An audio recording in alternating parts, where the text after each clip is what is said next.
Fund ഉപയോഗിച്ചിട്ട് ഇതിൽ ജയിച്ചു വന്നിട്ടുണ്ടല്ല എസ് fund.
Very good evening to all of you. എല്ലാവർക്കും വിനീതമായ നമസ്കാരം. ഇന്നത്തെ പോസിറ്റിവിറ്റി ആൻഡ് പോസിബിലിറ്റി എന്ന് പറയുന്ന ഫ്രൈഡേ ടോക്ക് സീരീസിലേക്ക് എല്ലാവർക്കും വിനീതമായ നമസ്കാരം, എല്ലാവർക്കും വിനീതമായ സ്വാഗതം. ഒരുപക്ഷെ നമുക്ക് എല്ലാവർക്കും അറിയാം, നമ്മൾ പലവരും വളരെ ടെസ്റ്റിംഗ് ആയിട്ടുള്ള ഒരു ടൈംസിൽ കൂടി ആയിരിക്കാം ഒരുപക്ഷെ നമ്മളിപ്പോൾ സഞ്ചരിച്ചു കൊണ്ടിരിക്കുന്നത്. ഈ COVID-19 അല്ലെങ്കിൽ കൊറോണ വൈറസ് എന്ന് പറയുന്ന ഈ പശ്ചാത്തലത്തിൽ നമ്മൾ വളരെ ടെസ്റ്റിംഗ് ആയിട്ടുള്ള, വളരെ ഡിഫറെന്റ് ആയിട്ടുള്ള, ഒരുപക്ഷെ നമ്മൾ ഒട്ടും പ്രതീക്ഷിക്കാത്ത രീതിയിലുള്ള ഒരു കാലഘട്ടത്തിൽ കൂടെ ആയിരിക്കാം നമ്മൾ സഞ്ചരിച്ചുകൊണ്ടിരിക്കുന്നത്. ഇപ്പൊ നിങ്ങൾ കുട്ടികളെ സംബന്ധിച്ചാണെങ്കിൽ നിങ്ങളൊക്കെ സ്കൂളിലും ഒക്കെ പോയി നല്ല ഭംഗിയായിട്ട് ഫ്രണ്ട്സിന്റെ കൂടെ എൻജോയ് ചെയ്ത് ക്ലാസ് റൂം അറ്റ്മോസ്ഫിയറിൽ ക്ലാസ്സുകൾ അറ്റൻഡ് ചെയ്തിരുന്ന ഒരു കാലഘട്ടത്തിൽ നിന്ന് നിങ്ങൾ എല്ലാവരും ഒരു മൊബൈൽ ഫോണിന്റെ മുമ്പിലേക്കും അല്ലെങ്കിൽ ഒരു ലാപ്ടോപ്പിന്റെ മുമ്പിലേക്കുമായി ചുരുങ്ങി ഒറ്റയ്ക്കിരുന്ന് പഠിക്കേണ്ട ഒരു കാലഘട്ടം, ഒരു വളരെ ഡിഫറെന്റ് ആയിട്ടുള്ള ഒരു എക്സ്പീരിയൻസ്. അതുപോലെ തന്നെ ആയിരിക്കാം ഒരുപക്ഷെ മാതാപിതാക്കൾക്കാണെങ്കിലും ബിസിനസ് സംബന്ധമായിട്ട്, ജോലിയെ സംബന്ധമായിട്ട് കുറച്ച് ടെസ്റ്റിംഗ് ആയിട്ടുള്ള സമയങ്ങളാണ്. പക്ഷെ നമ്മൾ എത്ര പേര് വിചാരിക്കുന്നു ദാറ്റ് ഈ ഒരു കാലഘട്ടം നമ്മളിൽ മാത്രം ഒതുങ്ങുന്നതല്ല, അല്ലെങ്കിൽ നമ്മളെ മാത്രം ബാധിച്ചിരിക്കുന്ന ഒരു കാലഘട്ടമല്ല. ദിസ് ഇസ് എൻ ഇന്റർനാഷണൽ അല്ലെങ്കിൽ ഒരു വേൾഡ് ഓവർ പാൻഡമിക് ആണെന്ന് നമ്മൾ എത്ര പേര് നമ്മളെ പറഞ്ഞ് മനസ്സിലാക്കാറുണ്ട്. ഈ സമയത്ത് നമ്മൾ എത്ര പേര് നമ്മളോട് തന്നെ പറഞ്ഞ് ഇതൊരു ടെസ്റ്റിംഗ് ടൈംസ് ആണ്, ഈ കാലഘട്ടം വളരെ പെട്ടെന്ന് തന്നെ മാറും എന്ന് നമ്മൾ എത്ര പേര് നമ്മളോട് തന്നെ പറഞ്ഞ് നമ്മളെ സമാധാനിപ്പിക്കാറുണ്ട്, ആശ്വസിക്കാറുണ്ട്. അങ്ങനെ ഇരിക്കുമ്പോൾ ആണ് നമ്മുടെ മിഷൻ ബെറ്റർ ടുമോറോ എന്ന് പറയുന്ന സ്ഥാപനം അല്ലെങ്കിൽ ഒരു ഓർഗനൈസേഷനിൽ ഈ ഒരു ചർച്ച നമ്മൾ വരുമ്പോൾ നമ്മുടെ എല്ലാം പ്രിയങ്കരനായ ശ്രീ പി വിജയൻ IPS അവർകൾ ഇങ്ങനെ ഒരു ടോക്ക് സീരീസിനെ പറ്റി സജസ്റ്റ് ചെയ്യുകയും നമ്മൾ കമ്മിറ്റി ഒന്നടങ്കം ഫ്രൈഡേ ടോക്ക് സീരീസ് രൂപീകരിക്കുകയും ചെയ്തു. അങ്ങനെയാണ് പോസിറ്റിവിറ്റി ആൻഡ് പോസിബിലിറ്റി എന്ന് പറയുന്ന ഈ ഫ്രൈഡേ ഈവനിങ് ടോക്ക് സീരീസ് രൂപം കൊള്ളുന്നത്. ഈ പോസ് സീരീസിൽ മിഷൻ ബെറ്റർ ടുമോറോന്റെ കീഴിൽ നല്ല മനസ്സുകളായി ഇതിന്റെ പുറകിൽ പ്രവർത്തിക്കുന്ന ഒരു പറ്റം നല്ല മനസ്സുകളുണ്ട്. ഞാൻ ഈ ഒരു 2 മിനിറ്റ് ഞാൻ അവരെ പറ്റി അല്ലെങ്കിൽ അവരെ ഒന്ന് ഇൻട്രൊഡ്യൂസ് ചെയ്യാൻ ഞാൻ ആഗ്രഹിക്കുന്നു.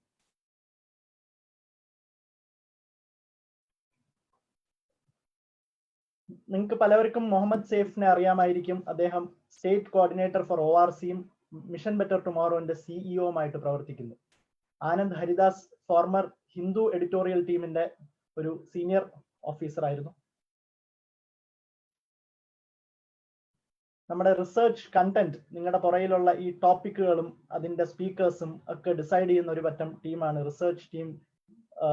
ഹരീഷ് കെ കോഴിക്കോടിൽ നിന്ന് Sadbhavana group of institutions, educational ഇൻസ്റ്റിറ്റ്യൂഷൻസിന്റെ മേധാവിയാണ് അദ്ദേഹം.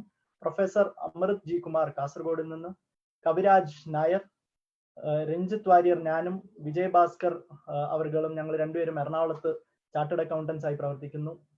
Niranjana Menon is from Trivandrum again, and Rohit is also there. നമ്മുടെ ക്രിയേറ്റീവ് കണ്ടന്റ് നിങ്ങൾക്ക് ലൈവായിട്ട് ഫേസ്ബുക്കിൽ കൂടെയും സൂമിൽ കൂടെയും ഒക്കെ ഈ പോസ്റ്റ് സീരീസ് കൊണ്ടുവരുന്ന ഒരു ടീമാണ് ഡാനിഷ് ഹൈഡ്രോസ്, പ്രശാന്ത് ചന്ദ്രൻ, ബൈജു ബാബു, എഞ്ചിനീയർ ആനന്ദമണി ജി. ഇവർ ട്രിവാൻഡ്രത്തു നിന്നും കോഴിക്കോട് നിന്നുമായിട്ടാണ് ഇവർ പ്രവർത്തിക്കുന്നത്, ആര്യ അടക്കം. ഇന്നത്തെ ടോപ്പിക്ക് നമ്മളെല്ലാവരും കണ്ടു കാണും, ക്രിയേറ്റിവിറ്റിനെ ആസ്പദമാക്കിയിട്ടുള്ള ഒരു ടോപ്പിക്കാണ്. ഞാൻ സ്പീക്കേഴ്സിനെ കുറിച്ച് രണ്ടു വാക്ക് പറയുന്നതിന് മുമ്പ് let us have a quick view of a small video about them.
Thank you Prashant.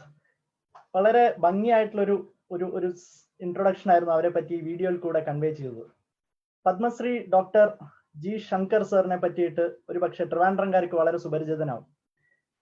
2011 Padmashri ജേതാവായ അദ്ദേഹം BArch കേരള യൂണിവേഴ്സിറ്റിയിൽ നിന്നും അതിനുശേഷം masters Birmingham school of architecture UK നിന്നുമാണ് അദ്ദേഹം കരസ്ഥമാക്കിയത്. അദ്ദേഹം 1987 ഹാബിറ്റാറ്റ് ടെക്നോളജി ഗ്രൂപ്പിന് രൂപം കൊണ്ടു. അദ്ദേഹം നിരവധി സ്റ്റേറ്റ് ഗവൺമെന്റുകളുടെയും നമ്മുടെ സെൻട്രൽ ഗവൺമെന്റിന്റെയും വേറെ പല ഇന്റർനാഷണൽ ഓർഗനൈസേഷൻസിന്റെയും ഒക്കെ ഒരു ചീഫ് കൺസൾട്ടന്റ് ആയിട്ട് പല ഇനിഷ്യേറ്റീവ്സിലും അദ്ദേഹം വർക്ക് ചെയ്തിട്ടുണ്ട്. അദ്ദേഹം വളരെ പ്രമുഖരായ കുറച്ച് ഇന്റർനാഷണൽ യൂണിവേഴ്സിറ്റീസിന്റെ വിസിറ്റിംഗ് പ്രൊഫസർ ആയിരുന്നു. അദ്ദേഹം ആർക്കിടെക്ട് സാൻസ് ഫ്രോണ്ടിയേഴ്സ് എന്ന് പറയുന്ന പാരീസിലുള്ള ഒരു പ്രമുഖരായ ഒരു ഓർഗനൈസേഷന്റെ ഇന്റർനാഷണൽ ഡയറക്ടറും കൂടെയാണ് അദ്ദേഹം. നിരവധി നാഷണൽ അവാർഡ്സും ഇന്റർനാഷണൽ അവാർഡ്സിന്റെയും ജേതാവും കൂടെയാണ് Padmashri doctor G Shankar sir. ഈ പോസ് മിഷൻ ബെറ്റർ ടുമോറോന്റെ ഫ്രൈഡേ ഈവനിങ് ടോക്ക് സീരീസിലേക്ക് ഞാൻ പത്മശ്രീ ഡോക്ടർ ജി ശങ്കർ സാറിനെ ഹൃദയംഗമായ സ്വാഗതം ഞാൻ നേരുന്നു on behalf of each one of us. അതേപോലെ ശ്രീ രാജീവ് അഞ്ചൽ, അദ്ദേഹത്തിനെ പറ്റിയും ഒരു ചെറിയ വീഡിയോ നമ്മളെല്ലാവരും കണ്ടു. അദ്ദേഹം ഒരു film maker and an accredited സ്കൾപ്ചറാണ്. നമ്മൾ 97 ഗുരു എന്ന് പറയുന്ന ഒരു മോഹൻലാലിന്റെ വളരെ മനോഹരമായ ചിത്രം കണ്ടു കാണും ഒരുപക്ഷെ എല്ലാവരും. അതിന്റെ മെയിൻ ഡയറക്ടറാണ് രാജീവ് അഞ്ചൽജി. അദ്ദേഹം കശ്മീരം, ബട്ടർഫ്ലൈസ് എന്നൊക്കെ പറയുന്ന വളരെ ഭംഗിയായിട്ടുള്ള സിനിമകളുടെയും കൂടെ ഡയറക്ടറാണ്. അദ്ദേഹം 2003 ബിയോണ്ട് ദ സോൾ എന്ന് പറയുന്ന ഒരു ഇംഗ്ലീഷ് ഇന്റർനാഷണൽ ഫിലിംസ് ഫെസ്റ്റിവലിൽ സബ്മിറ്റഡ് ആയിട്ടുള്ള ഒരു മൂവി അദ്ദേഹം ഡയറക്ട് ചെയ്തു. നമ്മള് എന്താ പറയാ, ശാന്തിഗിരി ആശ്രമത്തിൽ വൈറ്റ് മാർബിളിൽ അദ്ദേഹം ഒരു താമര, പാർണശാല താമര എന്ന് പറയുന്ന ഒരു പ്രത്യേക രൂപം അദ്ദേഹം ഡയറക്ട് ചെയ്തിട്ട് ഒരു സ്കൾപ്ചർ, ചീഫ് ഡിസൈനർ ആണ് അദ്ദേഹം ആ ഒരു സ്കൾപ്ചറിന്റെ. അതേപോലെ നമുക്ക് ഒരിക്കലും മറക്കാൻ പറ്റാത്ത, പലരും വിസിറ്റ് ചെയ്തിട്ടുണ്ടാവും, ജടായു പാറ കൊല്ലത്തിലുള്ള.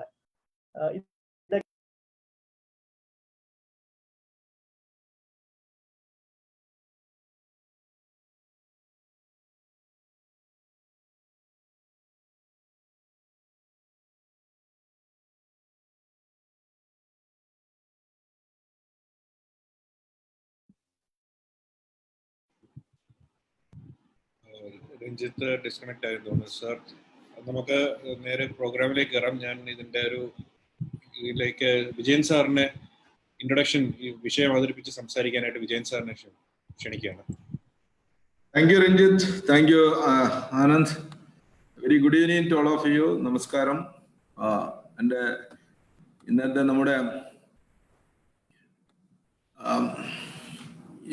നമ്മുടെ മുഖ്യ അതിഥികളായിരിക്കുന്ന ആർക്കിടെക്ട് മിസ് ശങ്കർജി, അതുപോലെ തന്നെ നമ്മുടെ പ്രിയ ശില്പിയും ആർട്ട് ഡയറക്ടറും ഫിലിം ഡയറക്ടറും ഒക്കെ ആയിരിക്കുന്ന നമ്മുടെ പ്രിയപ്പെട്ട രാജീവ് അഞ്ചൽ.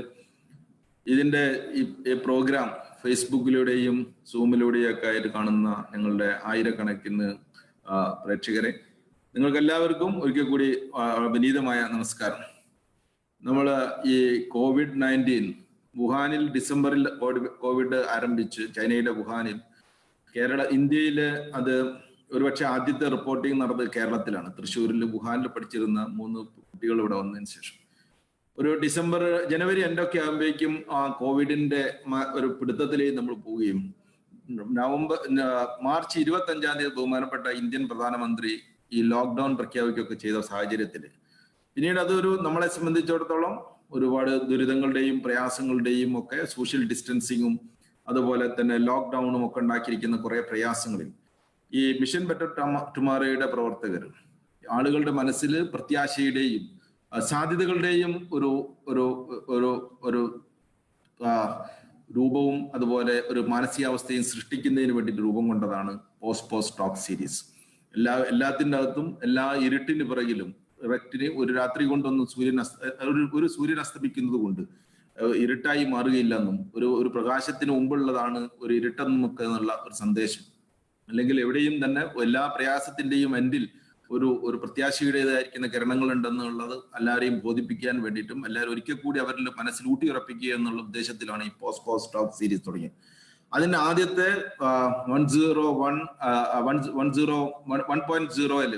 ഏകദേശം 20ഓളം സ്പീക്കേഴ്സ് നമ്മളായിട്ട് ഇന്ററാക്ട് ചെയ്തു, വിവിധ ആളുകളായിട്ട് വിവിധ മേഖലകളിലുള്ളതായിട്ട്.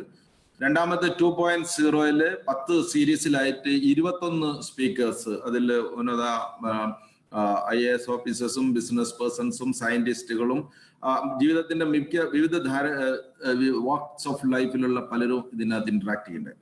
നമ്മളിപ്പോ അത് കഴിഞ്ഞതിന്റെ രണ്ടാമത്തെ 2.0 അതിന്റെ content building of A symphony of life ആയിരുന്നു. ജീവിതത്തിന്റെ ഒരു ചേരുവകൾ, ഒരു സുഖകരമായിരിക്കുന്ന ചേരുവകൾ ഉണ്ടാക്കാൻ എന്തെല്ലാം രീതിയിൽ നമുക്ക് സഹായിക്കുക എന്നുള്ളതായിരുന്നു. രണ്ടാമത്തേത് ഇപ്പോൾ നമ്മൾ മൂന്നാമത്തെ എടുത്തിരിക്കുന്നത് അൺലീഷിംഗ് ദി ഹ്യൂമൻ പൊട്ടൻഷ്യൽ എന്നുള്ളതാണ്. നമ്മളെ ഈ സീരീസ് ഇതും 10 എണ്ണമാണ് നമ്മൾ പ്ലാൻ ചെയ്യുന്നത്. ഈ 10 എണ്ണത്തിന്റെയും നമ്മൾ 10 സീരീസിന്റെയും ഉദ്ദേശിക്കുന്നത് അൺലീഷിംഗ് ദി ഹ്യൂമൻ പൊട്ടൻഷ്യൽ എന്നുള്ളതാണ്. ഇവിടെ ഒരു അൺലീഷിംഗ് ദ ഹ്യൂമൻ പൊട്ടൻഷ്യൽ എന്ന് പറയുമ്പോൾ നമ്മൾ മനസ്സിലാക്കേണ്ടത് ഓരോ വ്യക്തിയും റിച്ച് ഇനഫ് ആണ്. ഓരോ വ്യക്തിയും തന്നെ എല്ലാവിധ ഗുണങ്ങളാൽ സമ്പന്നനാണ് ആള്, അല്ലെങ്കിൽ സമ്പന്നയാണ് ആള്. അത് ആ ഒരു അതിൻ്റെ അകത്ത് നമുക്കറിയാത്തതിനേക്കാളൊക്കെ എത്രയോ അന്വേഷിക്കുന്നവനും അത് എക്സ്പ്ലോർ ചെയ്യുന്നവനും മാത്രം കണ്ടെത്തുന്നതാണ് അവനവന്റെ പൊട്ടൻഷ്യൽ എന്ന് പറയുന്നത്. ഒരു ചെറിയ കോഴിമുട്ടയ്ക്കകത്ത് ഒരു കോഴിയെ കണ്ടതുപോലെ, ഒരു ചെറിയ ആൽമരത്തിന്റെ ചെറിയ തൈക്കകത്ത് ഒരു വലിയ ആൽമരം വിരിയുന്നത് പോലെ ഈ നമ്മളെയൊക്കെ ഒരു ശരീരത്തിന്റെ അകത്ത് കിടക്കുന്ന ഓരോരോ കോശങ്ങളും എനോർമസ് എമൗണ്ട് ഓഫ് എനർജിയാണ്. ഈ എനർജിയെ അത് ലോക്ക് ചെയ്യപ്പെട്ടിരിക്കുന്നതിന് എങ്ങനെ അൺലീഷ് ചെയ്യുന്നതിന് ആളുകളെ പ്രേരിപ്പിക്കാം, ഫെസിലിറ്റേറ്റ് ചെയ്യാം എന്നുള്ളതാണ് നമ്മൾ ഉദ്ദേശിക്കുന്നത്. അതിനു വേണ്ടിയിട്ട് നമ്മൾ വലിയ പ്രസംഗത്തെക്കാളൊക്കെ ഉപരി അതങ്ങനെ ജീവിതത്തിൽ പ്രാവർത്തികമാക്കിയിരിക്കുന്ന ആളുകളെ നമ്മളുടെ സ്റ്റുഡൻസിനും അതുപോലെ യങ്സ്റ്റേഴ്സിനും എൽഡേഴ്സിനും എല്ലാം പരിചയപ്പെടുത്തിക്കൊണ്ട് ഒരു unleashing the human potential especially during this period of pandemic ആണ് ഈ ഒരു സീരീസിനെ കൊണ്ട് ഉദ്ദേശിക്കുന്നത്. ഇവിടെ ഒരു കാര്യം നമ്മൾ എല്ലാവരും മനസ്സിലാക്കേണ്ടത്, we are all potentially glorious ആണ്. എല്ലാവരും തന്നെ വളരെ മഹാന്മാരാണ്, മഹതികളാണ് എന്നുള്ളതാണ് പരമമായ സത്യം. ദൈവത്തിന്റെ മുന്നില് പ്രപഞ്ചം എന്ന് പറയുന്ന സൃഷ്ടിയില് അത് സമ്പൂർണതയിലാണ്. പ്രപഞ്ചത്തിന്റെ ഏതൊരു സൃഷ്ടിയും നമ്മൾ എടുത്തു നോക്കിയാൽ ഇതിനേക്കാൾ മികച്ചതായിട്ട് അതിനെ മാറ്റാൻ പറ്റാത്ത രീതിയിൽ സമ്പൂർണമാണ് ഓരോ സൃഷ്ടി എന്ന് പറയുന്നത്. ആ സൃഷ്ടി എന്ന് പറയുന്നത് അതിന്റെ ഏറ്റവും മഹത്തരമായിരിക്കുന്ന രീതിയിൽ ഓരോ മനുഷ്യരിലും തന്നെ ഉണ്ട് എന്നുള്ളതാണ് സത്യം. പക്ഷെ അത് ഒരു കാര്യം നമ്മൾ പലപ്പോഴും നമ്മൾ ജീവിതത്തിലെ പല വ്യക്തികളുടെയും നമ്മൾ മനസ്സിലാക്കുമ്പോൾ വരുന്നത് ഈ ജീവിതത്തില് വിജയവും പരാജയവും തമ്മിൽ, അല്ലെങ്കിൽ വിജയം സക്സസ്ഫുൾ ആൻഡ് ലെസ് സക്സസ്ഫുൾ, അല്ലെങ്കിൽ happy and less happy people തമ്മിലുള്ള ഒരു ബേസിക് ഡിഫറൻസ് എന്ന് പറഞ്ഞത് ഈ നമ്മൾ ഓരോരുത്തരിലും അന്തർലീനമായിരിക്കുന്ന കഴിവുകളെ പരിപോഷിപ്പിക്കുകയും പുറത്തെടുക്കുന്നതിനും തമ്മിലുള്ള ഡിഫറൻസ് ആണ് ബേസിക്കലി ഈ ഹാപ്പിനെസിന്റെയും സക്സസിന്റെയും ഡിഫറൻസ് എന്ന് അനുഭവസ്ഥന്മാരുടെ ജീവിതം പരിശോധിച്ചാൽ നമുക്ക് മനസ്സിലാക്കാൻ പറ്റും. ഇവിടെ തന്നെ പലപ്പോഴും നമ്മൾ ആലോചിക്കാറുണ്ട്, എന്തായിരിക്കാം ഒരാളുടെ അന്തർലീനമായിരിക്കുന്ന കഴിവുകളെ പുറത്തെടുക്കുന്നതിന് അവർക്ക് തടസ്സമായി നിൽക്കുന്നത്. ഒരു പക്ഷെ എന്തായിരിക്കാം, ഞാൻ എന്തെങ്കിലും ചെയ്യുമ്പോൾ അത് പരാജയപ്പെട്ടു പോകുന്നുള്ള പരാജയ ഭീതിയായിരിക്കാം. അതല്ലെങ്കിൽ നമ്മളുണ്ടാകുന്ന എല്ലാത്തിനെയും ഒരു നിഷേധാത്മകമായിരിക്കുന്ന രീതിയിൽ ചിന്തിക്കുകയും എന്തിനേയും ഒരു എക്സ്ക്യൂസിലേക്ക് നമ്മൾ ചെയ്യാതിരിക്കുന്നതിന് ഒരു എക്സ്ക്യൂസ് കണ്ടെത്തുകയാണ്. അതല്ലെങ്കിൽ നമ്മളിലുള്ള ഒരു ഇനേർഷ്യ, അനങ്ങാൻ മടിയുള്ളത് കൊണ്ടോ ചെയ്യാനുള്ള ഒരു മടിയോ ആയിരിക്കാം. അതല്ലെങ്കിൽ നമ്മൾ എല്ലാവരും പ്രോകാസ്റ്റിനേഷന്റെ എല്ലായ്പ്പോഴും മാറ്റിവെക്കൽ എന്നുള്ള ഒരു നമ്മുടെ ചിന്തയായിരിക്കും. അല്ലെങ്കിൽ ബ്ലെയിം ഗെയിം, മറ്റുള്ളവരാണ് എൻ്റെ എല്ലാ പ്രശ്നങ്ങൾക്കും കാരണമെന്നുള്ളതാകാം. അതല്ലെങ്കിൽ നമ്മളുടെ ചരിത്രപരമായിരിക്കുന്ന ഒരു ലെഗസി ആയിരിക്കും. ഈ ബ്രിട്ടീഷുകാരൊക്കെ ഇന്ത്യയിൽ നിന്ന ഒരു കാലഘട്ടത്തിലെ ഒരു ബ്രിട്ടീഷുകാർ വരുന്നതിന്റെ ഒരു 3000 കൊല്ലക്കാലം ഇന്ത്യ ലോകത്തിലെ ഏറ്റവും സമ്പന്നമായ രാജ്യമായിരുന്നെങ്കിൽ, ലോകത്തിന്റെ മൊത്തം ഉൽപാദനത്തിന്റെ 25% ഇന്ത്യയിലായിരുന്നെങ്കിൽ, നമ്മൾ ഈ 200 വർഷക്കാലത്തെ ബ്രിട്ടീഷ് അധീശത്വത്തിൽ നിന്നും നമ്മൾ ഒരു 2.5 ഇപ്പൊ എത്തിയിരിക്കുന്നത്. ലോകത്തിലെ സമ്പത്തിന്റെ 2% മാത്രമാണ് ഇന്ത്യയിൽ പ്രൊഡ്യൂസ് ചെയ്യുന്നത്. ഒരു പക്ഷെ പലപ്പോഴും നമുക്ക് തോന്നാറുണ്ട്, ഇന്ത്യയിലെ ഒരു തരത്തിലുള്ള ഹിസ്റ്റോറിക്കൽ ലെഗസി കൊണ്ട് ഉണർന്ന് ചിന്തിക്കാനും ഉയർന്ന് പ്രവർത്തിക്കാനും വലിയ സ്വപ്നങ്ങളും കാണാൻ വേണ്ടിയിട്ട് നമ്മളെ ഒരു പക്ഷേ നമ്മുടെ ഇന്നർ പൊട്ടൻഷ്യൽ പ്രിവെന്റ് ചെയ്യുന്നെന്തോ അവർ ഇട്ടേച്ചു പോയിട്ടുണ്ടോ എന്ന് തോന്നുമാർ നമ്മൾ കാണാറുണ്ട്. ഇവിടെ നമ്മളിപ്പോൾ ഇതിൻ്റെ അകത്ത് ഇന്നത്തെ ഏറ്റവും നമ്മൾ എടുത്തിരിക്കുന്ന ഒരു ടോപ്പിക് എക്സ്പ്ലോറിംഗ് ദ ക്രിയേറ്റിവിറ്റിയാണ്. ഈ ക്രിയേറ്റിവിറ്റി എന്ന് പറയുന്നത് it's involving around the breaking of established pattern ആണ്. നമ്മളൊരു സ്ഥിരമായി കണ്ടുകൊണ്ടിരിക്കുന്ന ഒരു പല്ലവിയെ മാറി ചിന്തിക്കുകയോ മാറി നിൽക്കുകയോ, അല്ലെങ്കിൽ നമ്മൾ മറ്റുള്ളവരെല്ലാം കാണുകയും എന്നാൽ മറ്റുള്ളവരാരും കാണാത്ത രീതിയിൽ ചിന്തിക്കുകയും ചെയ്യുക എന്നൊക്കെ നമ്മൾ നേരത്തെ പറഞ്ഞതുപോലെയുള്ള കാര്യങ്ങളായിരിക്കാം differently looking at the way എന്നുള്ളത്. നമ്മൾ ഈ സ്റ്റുഡന്റ് പോലീസ് കാഡറ്റ് എന്നുള്ള ഒരു പദ്ധതി തന്നെ ഇവിടെ നിൽക്കുന്ന സമയത്ത് നമുക്കറിയാൻ പറ്റും, സ്റ്റുഡന്റ് പോലീസ് കാഡറ്റ് പദ്ധതിയിൽ ഒരുപക്ഷെ നേരത്തെ ഉണ്ടായിരുന്ന SPCയുടെ NSSന്റെയോ NCCയുടെയോ ഒക്കെ പല രൂപങ്ങളൊക്കെ കാണും. ഒരു 21st സെഞ്ചുറിയിലെ ഒരു സിറ്റിസൺ ആവശ്യമായിരിക്കുന്ന ഗുണഘടകങ്ങളോട് കൂടിയിരിക്കുന്ന ഒരു സമൂഹം വികസിപ്പിച്ചെടുക്കാൻ, ഒരു പുതിയ തലമുറയെ വളർത്തിയെടുക്കാൻ അതിനാവശ്യമായിരിക്കുന്ന ഒരു മിക്സർ ഈ കാലഘട്ടത്തിന് ആവശ്യമുണ്ട് എന്നുള്ള ഒരു രൂപത്തിൽ പാറ്റേൺ സൃഷ്ടിക്കപ്പെട്ടപ്പോഴാണ്, വ്യത്യസ്തമായി പറ്റപ്പെട്ടപ്പോഴാണ് എന്നൊരു ലോകത്തിലെ തന്നെ ശ്രദ്ധിക്കപ്പെടുന്ന ഒരു പ്രസ്ഥാനം അത് മാറിയത്. നമ്മൾ ഗുരു എന്നുള്ള നമ്മളെ രാജീവ് ജിയുടെ ഏറ്റവും മനോഹരമായിരിക്കുന്ന സിനിമയുടെ കണക്കെടുത്ത് നോക്കിയാൽ നമ്മളറിയാം, അന്ധത എന്ന് പറയുന്നത് നമ്മൾ സ്വയം അടിച്ചേൽപ്പിച്ചിട്ട് ചുറ്റും ഇരുട്ടെന്ന് പറയുന്ന ഒരു രൂപത്തിലേക്ക് ആണെന്ന് നമ്മളെ കൊണ്ട് വേർതിരിച്ചറിയാൻ പറ്റുന്ന രീതിയിലേക്ക് നമ്മളെ ഡിഫറെന്റ് ആയി പറഞ്ഞു തരുന്നു. അല്ലെങ്കിൽ ഇവിടത്തെ നമ്മളെ ശങ്കർജിയുടെ കൺസ്ട്രക്ഷനുകൾ നമ്മൾ എടുത്ത് നോക്കിക്കഴിഞ്ഞാണെങ്കിൽ നമുക്ക് മനോഹാരിതയും ചെലവ് കുറയിലും ഒരുപോലത്തെ തന്നെ ചെയ്യാൻ പറ്റുമെന്ന് ലോകത്തെ പഠിപ്പിച്ചു കൊടുക്കുന്ന രീതിയൊക്കെ ഉണ്ടായത് ഈ ഡിഫറെന്റ്ലി ലുക്കിംഗ് ആണ്. പക്ഷേ ഈ ഒരു വളരെ പ്രത്യേകത, നമ്മളെ ക്രിയാത്മകത എന്ന് പറയുന്നത് പലപ്പോഴും എന്താണ്, വളരെ ഫൺ മേക്കിംഗ് ആണ്, വളരെ ഇൻട്രസ്റ്റിംഗ് ആണ്. അതോടൊപ്പം തന്നെ പക്ഷെ ഒരു കാര്യം, ഒരു കംഫർട്ട് സോണിൽ നിൽക്കുന്ന ഒരാളെ സംബന്ധിച്ചിടത്തോളം ക്രിയേറ്റിവിറ്റി ഏറ്റവും എനിമിക്കൽ പൊസിഷനിലാണ് ആൾ നിൽക്കുന്നത് എന്നുള്ള ഒരു സത്യമാണ്.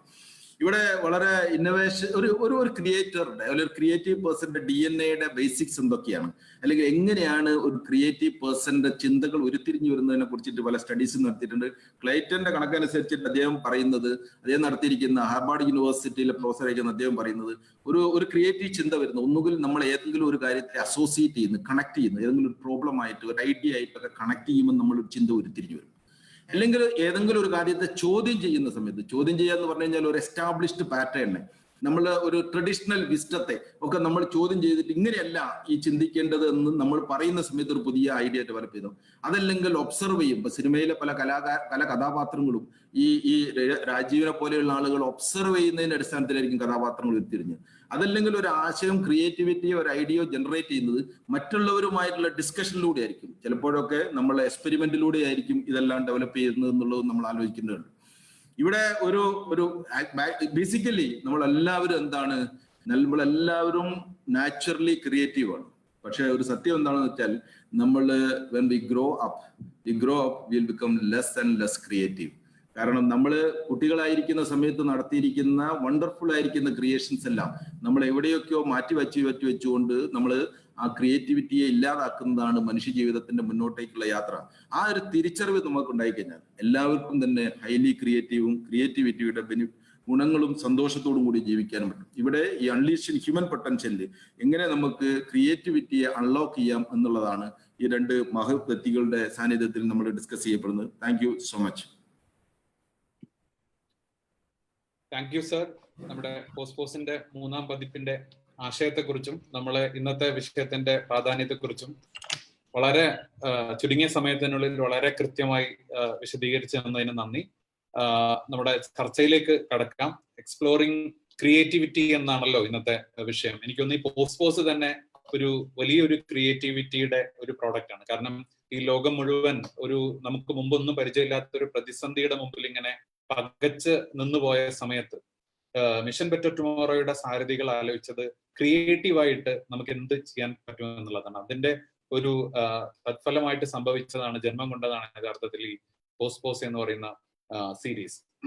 പോസ്റ്റിന്റെ 3ാമത്തെ പതിപ്പിന്റെ, നേരത്തെ വിജയൻ സർ സൂചിപ്പിച്ചതുപോലെ പോസ്റ്റിന്റെ 3ാമത്തെ പതിപ്പിന്റെ ആദ്യത്തെ ഇന്ററാക്ഷനിലാണ് നമ്മളുള്ളത്. ഈ നമ്മുടെ ഒരു ഭാഗ്യം എന്ന് പറയുന്നത് ഈ സർഗാത്മകതയെ വളരെ നന്നായി എക്സ്പ്ലോർ ചെയ്യുകയും അന്വേഷിക്കുകയും അത് സൃഷ്ടിപഥത്തിൽ കൊണ്ടുവരികയും ചെയ്ത നമ്മുടെ എല്ലാവരുടെയും, മലയാളികളുടെ, ലോകത്തുള്ള മുഴുവൻ മലയാളികളുടെയും അഭിമാനമായിട്ടുള്ള 2 മഹത് വ്യക്തിത്വങ്ങളാണ് നമ്മളോടൊപ്പം ഉള്ളത്.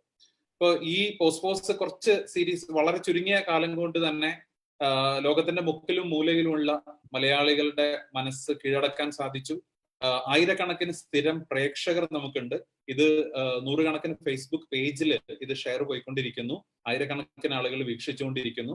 സൂമിലും ഏകദേശം 500-ന് അടുത്ത ആളുകൾ ഓൾറെഡി കയറി കഴിഞ്ഞിട്ടുണ്ട്. അപ്പോൾ ഇത് കണ്ടുകൊണ്ടിരിക്കുന്ന ആൾക്കാരോട് പറയാനുള്ള ഒരു കാര്യം, നമുക്ക് ആദ്യത്തെ ഒരു ചർച്ച കഴിഞ്ഞതിന് ശേഷം നിങ്ങൾക്കും ചോദ്യങ്ങൾ ചോദിക്കാനുള്ള അവസരമുണ്ട്. സൂമിൽ കണ്ടുകൊണ്ടിരിക്കുന്ന ആളുകൾ സ്പീക്കേഴ്സിനോടുള്ള നിങ്ങളുടെ ചോദ്യങ്ങൾ സൂമിൽ പോസ്റ്റ് ചെയ്യാം.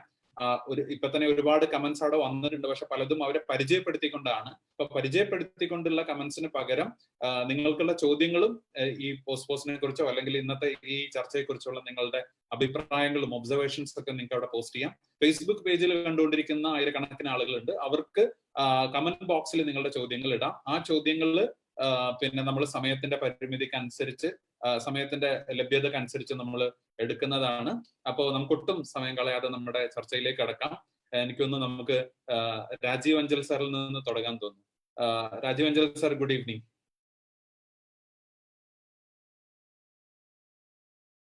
കേൾക്കാമോ sir?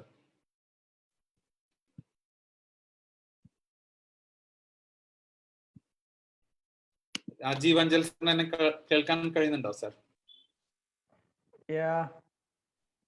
Okay. One minute. Sure. No issue, sir. സാറിന്റെ വീഡിയോ ഒന്ന് ഓൺ ആക്കിയാൽ നന്നായിരുന്നു. അതെ, വീഡിയോ ഓൺ ആക്കാം.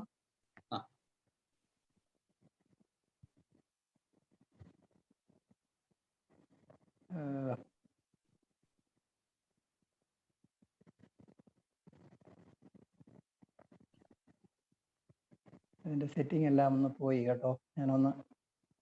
ഞാനൊന്ന് ശങ്കർ സാറിന്റെ അടുത്തേക്ക് പോയിട്ട്. Okay, thank you sir. Shankar sir, good evening.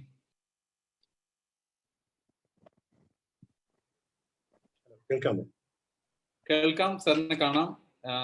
Thank you for joining sir once again. Good evening sir. ഒരുപാട് കാര്യങ്ങൾ നമുക്ക് പിന്നെ ചർച്ചയുമായി ബന്ധപ്പെട്ടിട്ട് ഞങ്ങൾ ഈ മിഷൻ ബെറ്റർ ടുമോറോന്റെ ടീമിലൊക്കെ അങ്ങനെ ഡിസ്കസ് ചെയ്തപ്പോൾ ഒരുപാട് പോയിന്റ്സ് വന്നിട്ടുണ്ട്. സാറിനായിട്ട് രണ്ടുപേരായിട്ടും ചർച്ച ചെയ്യാനുണ്ട്. പക്ഷെ ആദ്യം തന്നെ സാറിന്റെ അടുത്ത് ചോദിക്കാനുള്ളത്, ഇത്രയുമൊക്കെ എന്താണ് ഒരു ക്രിയേറ്റിവിറ്റിയെ എക്സ്പ്ലോർ ചെയ്ത ഒരാൾ എന്നുള്ള നിലക്ക് എന്താണ് സാറിനെ സംബന്ധിച്ചിടത്തോളം സർഗാത്മകത എന്ന ആശയം? ഞാന് ഈ വിഷയം കിട്ടിയത് തൊട്ട് ഞാൻ ആലോചിച്ചിരിക്കുകയായിരുന്നു എന്തായിരിക്കും സർഗാത്മകത എന്ന്. അതിനെ ഞാനൊരു നിർവചനത്തില് ഒതുക്കാൻ ശ്രമിക്കുന്നില്ല. ഈ ONV കുറുപ്പ് സാറിന്റെ പ്രസിദ്ധമായിട്ടുള്ള വരികളുണ്ട്. മനസ്സിൽ ഇന്നൊരു പൂവിരിയുന്നു, പേരിടാൻ അറിയില്ല എന്ന് പറഞ്ഞത് ONV കുറുപ്പ് സാറാണ്. ഞാന് ഈ കോവിഡ് സമയത്ത് ഞാൻ നേരത്തെ എന്നോട് സംസാരിച്ചു കൊണ്ടിരുന്ന ആനന്ദിനോട് സംസാരിക്കുകയായിരുന്നു. ഞാന് ആത്യന്തികമായിട്ട് ഒരു അസ്തിത്വവാദിയും ദോഷൈക ദൃക്കുമാണ്. കോവിഡിന്റെ രോഗവ്യാപന കാലത്ത് മാർച്ചിന്റെ 2ാം വാരമൊക്കെ ആയപ്പോൾ സത്യം പറഞ്ഞാല് പേടിച്ച് ഭയചകിതനായി നിന്നിരുന്ന ഒരാളാണ് ഞാൻ. പക്ഷെ എത്ര കാര്യമായിട്ട്, എത്ര ഫലപ്രദമായിട്ട്, എത്ര അർത്ഥപൂർണമായിട്ട് ഈ രോഗാതുര കാലത്തെ സർഗാത്മകത കൊണ്ട് എങ്ങനെ മറികടക്കുന്നു എന്ന് ഞാൻ എൻ്റെ ഒരു അനുഭവം ഇതിനകത്ത് തീർച്ചയായിട്ടും പറയാൻ കഴിയും. അതിൻ്റെ ഒരു ബാക്കിപത്രം ഞാൻ പറയട്ടെ. ഞാൻ ഒരു അധ്യാപകനും കൂടെയാണ്.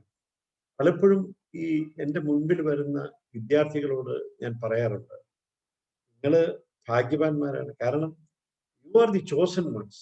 ഞാൻ ആർക്കിടെക്ചർ ഐച്ഛിക വിഷയമായിട്ട് എടുക്കുന്നവരോട് പറയും, നിങ്ങൾ you are the chosen ones. കാരണം നമ്മൾ മനനം ചെയ്യുന്നത്, നമ്മൾ മനസ്സിൽ വിചാരിക്കുന്നത് അത് നീളവും വീതിയും മാത്രമല്ല. ആർക്കിടെക്റ്റിനെ സംബന്ധിച്ച് ഒരു മൂന്നാം മാനമുണ്ട്, ഒരു മൂന്നാം കണ്ണുണ്ട്, ലെങ്ത് ആൻഡ് ബ്രെഡ്ത്ത് അല്ല, ഒരു വോളിയം ഉണ്ട്.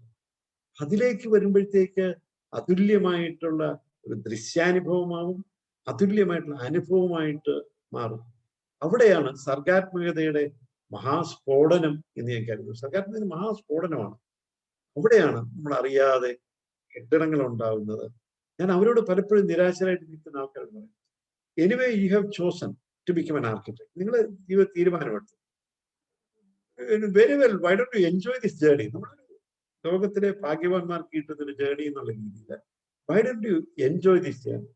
നമ്മുടെ ഈ സർഗാത്മക വ്യാപാരങ്ങളിൽ ലോകത്തിലെ എല്ലാ പ്രൊഫഷൻസിനും, ഞാൻ പറയണേ എല്ലാ പ്രൊഫഷൻസിനകത്തും എവിടെ സർഗാത്മകത കൂട്ടിക്കിടക്കുന്നുവോ അവിടെ നമുക്ക് ഇതിനെയൊക്കെ അതിജീവിക്കാൻ കഴിയും.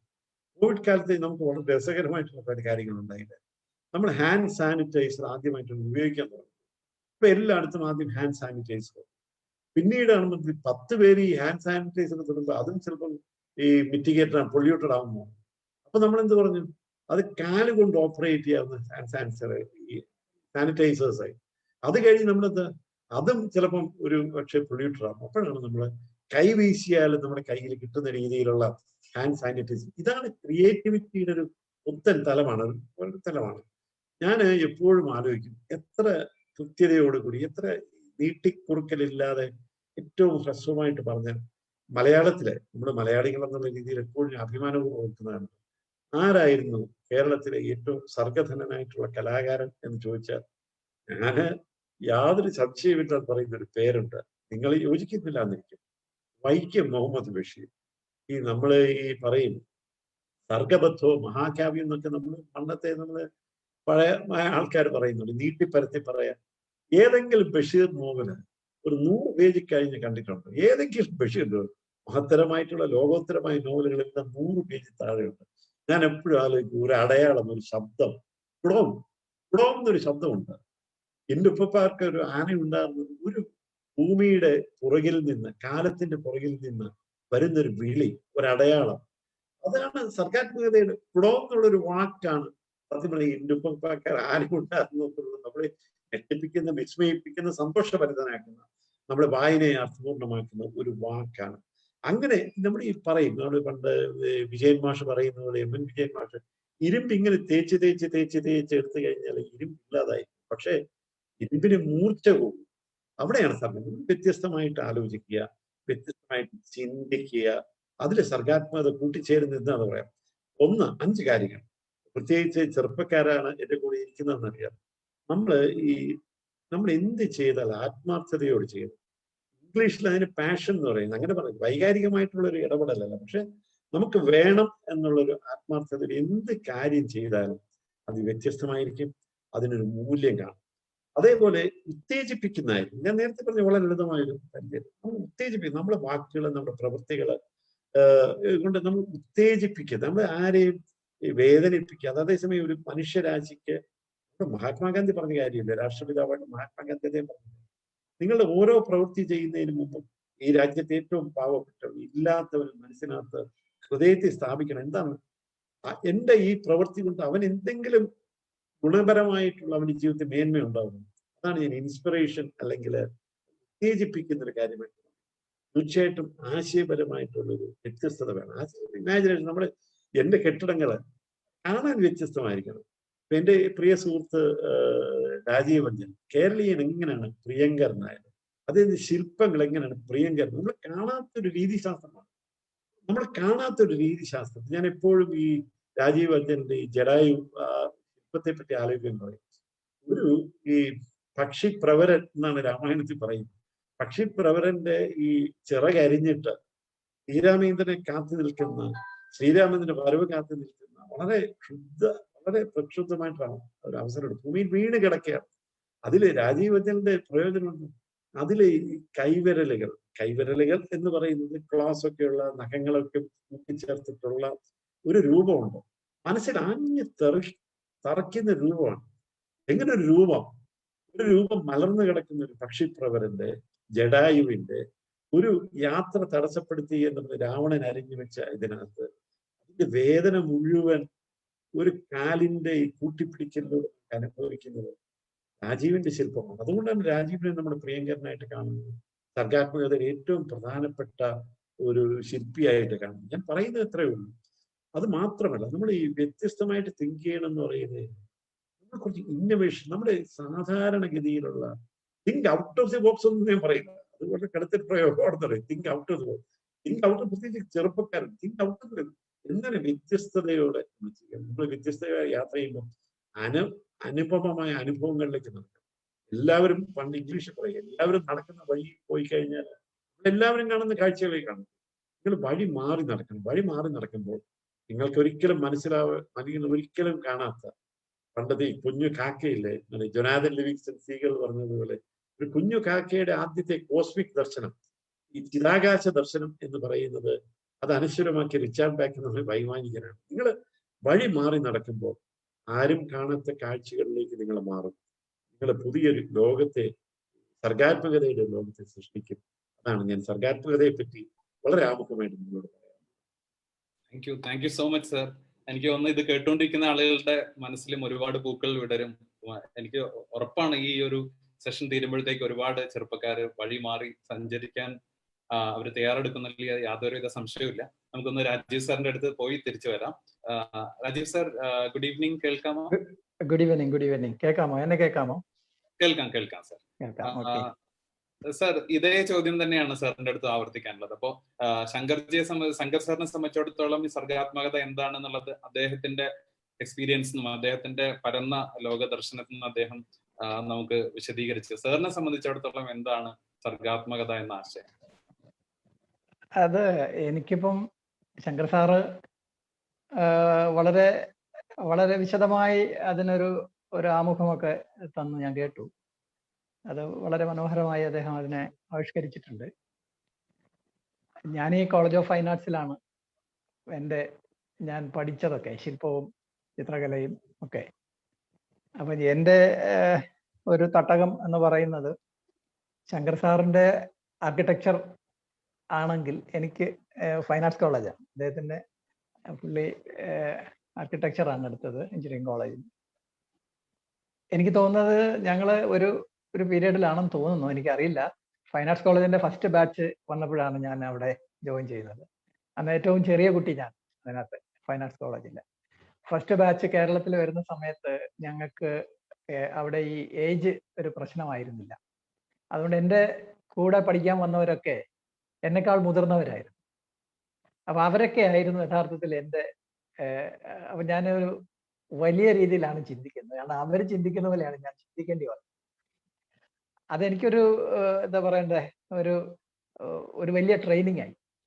അപ്പൊ ഞാൻ നാട്ടിൻപുറത്തുനിന്ന് അഞ്ചല് ഒരു കോളേജിൽ നിന്ന് വന്ന് ഫൈൻ ആർട്സ് കോളേജിൽ വരുന്ന സമയത്ത് നഗരത്തിന്റെ ഗ്രാമത്തിൽ നിന്ന് നഗരത്തിലേക്ക് വന്നതിൻ്റെതായ ഒരു വെപ്രാളമുണ്ട്. മനസ്സിലായില്ല, ഇത് എവിടെ എങ്ങനെ തുടങ്ങണം ഒന്നൊന്നും അറിയത്തൊന്നുമില്ല.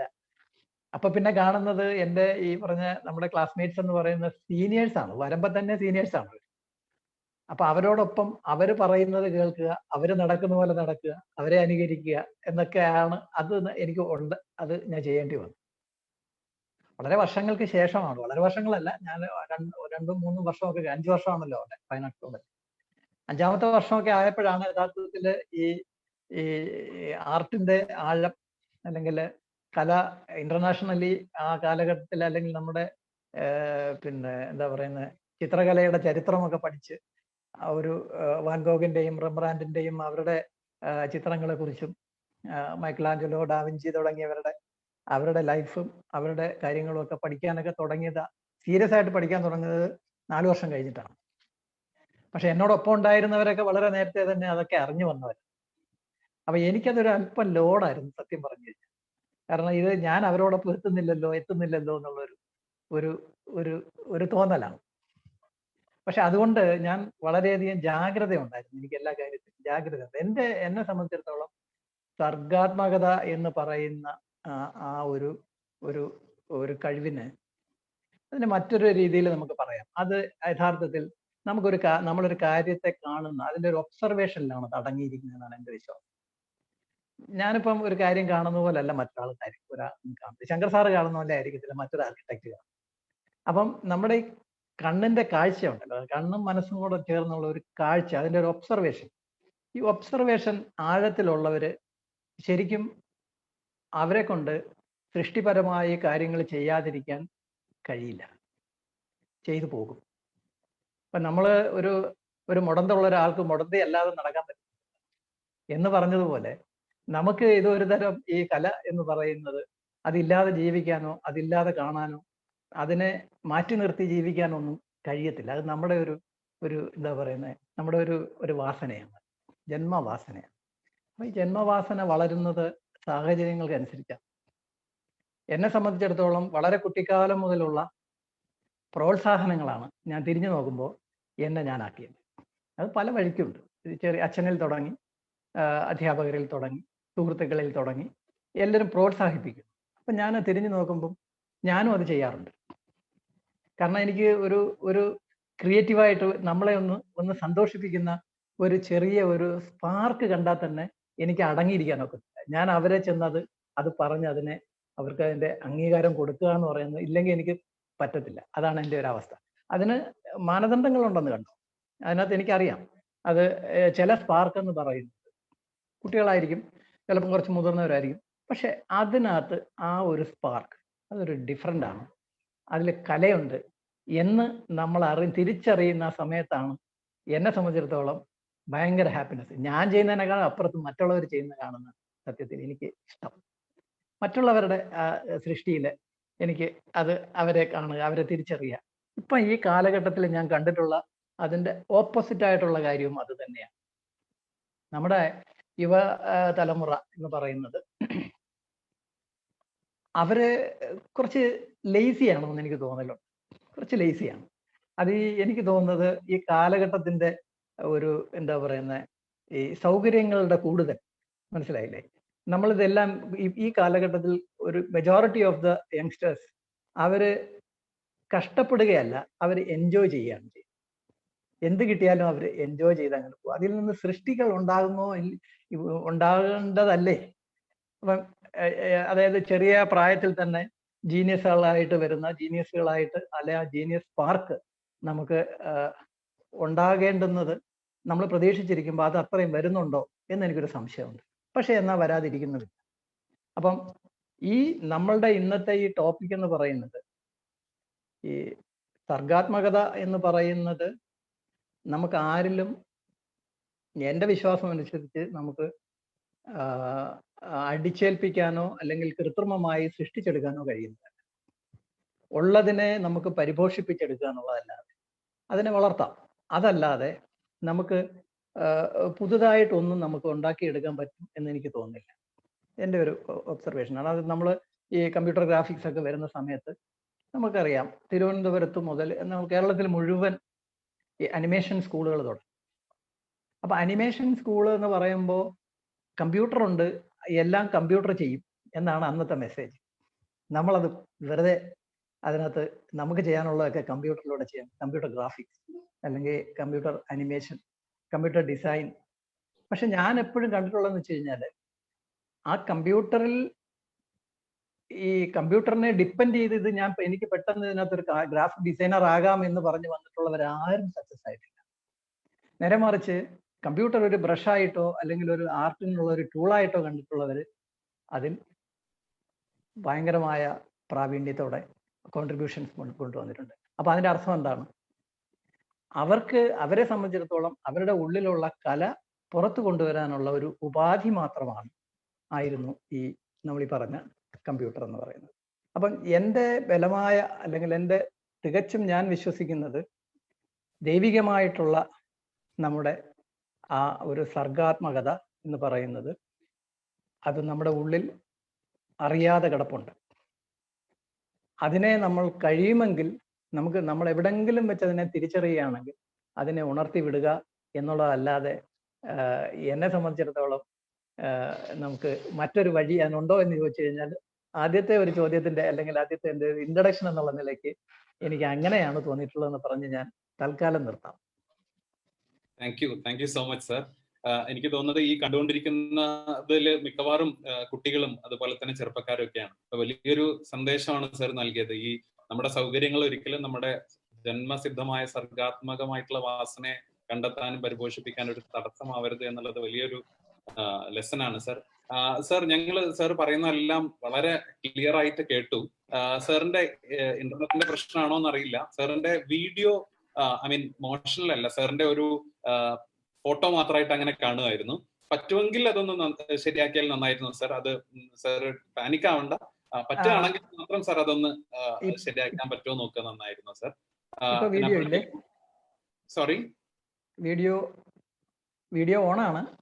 വീഡിയോ ഓണാണ്, പക്ഷെ ഞങ്ങൾക്ക് ആ ഒരു സ്റ്റിൽ മാത്രമേ കാണുന്നുള്ളൂ. സർ കുഴപ്പമില്ല, പേടിക്കണ്ട സർ. അത് നമുക്ക് അങ്ങനെയായാലും കുഴപ്പമില്ല സർ. അതിന്റെ മുകളിൽ ഇനി സമയം കളഞ്ഞ് കൂടുതൽ കണക്ഷൻ പോകുന്ന ഒരു അവസ്ഥയിലേക്ക് പോകണ്ട സർ. സാറിന് ഞങ്ങൾക്ക് ഒരു ഫോട്ടോ പോലെ ഇങ്ങനെ സർ. ശങ്കർ സാറിലേക്കൊന്ന് നമുക്ക് തിരിച്ചു വരാം. ശങ്കർ സാർ, സാറിനെ സംബന്ധിച്ചിടത്തോളം എനിക്കൊന്ന് വലിയൊരു ഭാഗ്യം മഹാനായിട്ടുള്ള ലാറി ബേക്കറുടെ കൂടെ അടുത്ത് ഇടപഴകാൻ സാധിച്ചു എന്നുള്ളതാണ്. അദ്ദേഹം നമ്മളെല്ലാവരും വായിച്ചും അറിഞ്ഞും ഒക്കെയുള്ള അദ്ദേഹം വലിയൊരു വിഷനറിയാണ്, അതുപോലെ തന്നെ ഒരു കലാകാരനും ഒക്കെയാണ്. അപ്പോ അദ്ദേഹത്തിൽ നിന്ന് സാർ സ്വായത്തമാക്കിയിട്ടുള്ള ഈ സർഗാത്മകതയുടെ പാഠങ്ങൾ ഒന്ന് പങ്കുവെക്കാൻ പറ്റുമോ സാർ? തീർച്ചയായിട്ടും. നിങ്ങളുടെ ധാരണകൾക്ക് വിരുദ്ധമായിട്ട് ലോറി ബേക്കറിന്റെ കൂടെ ഞാൻ ജോലി ചെയ്തിട്ടില്ല. ഞാൻ അദ്ദേഹത്തിന്റെ കൂടെ ഒരിക്കൽ പോലും ജോലി ചെയ്തിട്ടില്ല. അദ്ദേഹത്തിന് ഒരു ഏകലവ്യൻ ഗുരുവിനെ കാണുന്ന പോലെ ദൂരെ മാത്രമേ ഞാൻ കണ്ടിട്ടുള്ളൂ. അദ്ദേഹത്തിന്റെ കെട്ടിടങ്ങൾ എപ്പോഴും എൻ്റെ പ്രതിസന്ധി ഘട്ടങ്ങളിൽ എപ്പോഴും വലിയ രീതിയിൽ ഉത്തേജനം തരുന്നു എന്ന് തിരിച്ചറിയുന്ന ഒരു കാലഘട്ടം കൂടെയാണ്. കേൾക്കാമല്ലോ അല്ലേ? കേൾക്കാമോ? തീർച്ചയായിട്ടും കേൾക്കാം സർ. കേൾക്കാം. ഓക്കെ. അപ്പം അങ്ങനെ ഒരു കാലഘട്ടം ഞാൻ എൻ്റെ ജീവിതത്തിൽ അത് ഞാൻ മറച്ചു വെക്കാൻ ആഗ്രഹിക്കുന്നില്ല. വാക്കും പ്രവൃത്തിയും തമ്മിൽ ഒട്ടും പൊരുത്തക്കേടാത്ത ഒരൊറ്റയാളെ ഞാൻ കണ്ടിട്ടുള്ളൂ. അതായിരുന്നു മഹാനായിരുന്ന Shri Laurie Baker. He actually spoke the word. He was the word himself. അദ്ദേഹം വാക്കായിരുന്നു. അദ്ദേഹം സംസാരിച്ച വാക്കില്ല, അദ്ദേഹം വാക്ക് തന്നെയായി. He was the word. മനസ്സിലായില്ലേ?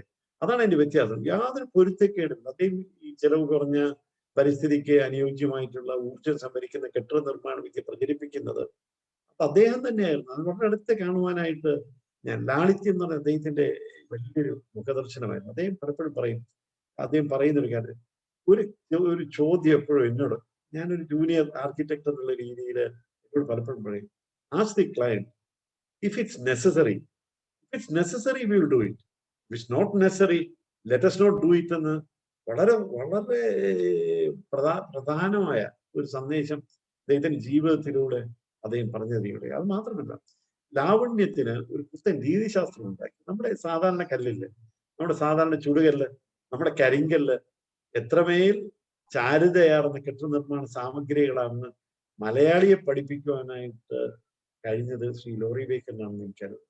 അതിന്റെ പരിപരുത്ത പ്രതലത്തിന് ഒരു മുഖമുണ്ടെന്നും അതിന് അതിൻ്റെതായിട്ടുള്ള ഒരു രീതിശാസ്ത്രമുണ്ടെന്നും അത് സൗന്ദര്യത്തിന്റെ ഒരു മാനദണ്ഡമാണെന്നും കാറ്റും വെളിച്ചവും ഒരു വീടിന്റെ ലാവണ്യ അനുഭവമാകുന്നത് എങ്ങനെയാണ്, വിളിച്ചാൽ വരുന്ന കാറ്റ്, സൂര്യന്റെ ഈ പ്രകാശവും ഒരു വീടിന്റെ ഉൾത്തലങ്ങളിൽ എങ്ങനെ കയറി വരാനായിട്ട് ക്ഷണിക്കണമെന്ന് പറഞ്ഞത് ഒരുപക്ഷെ മലയാള മനസ്സിലേക്ക് ആദ്യമായിട്ട് എത്തിച്ചതിൽ ഒരാൾ തീർച്ചയായിട്ടും ഈ ലോറി ബേക്കറാണ്.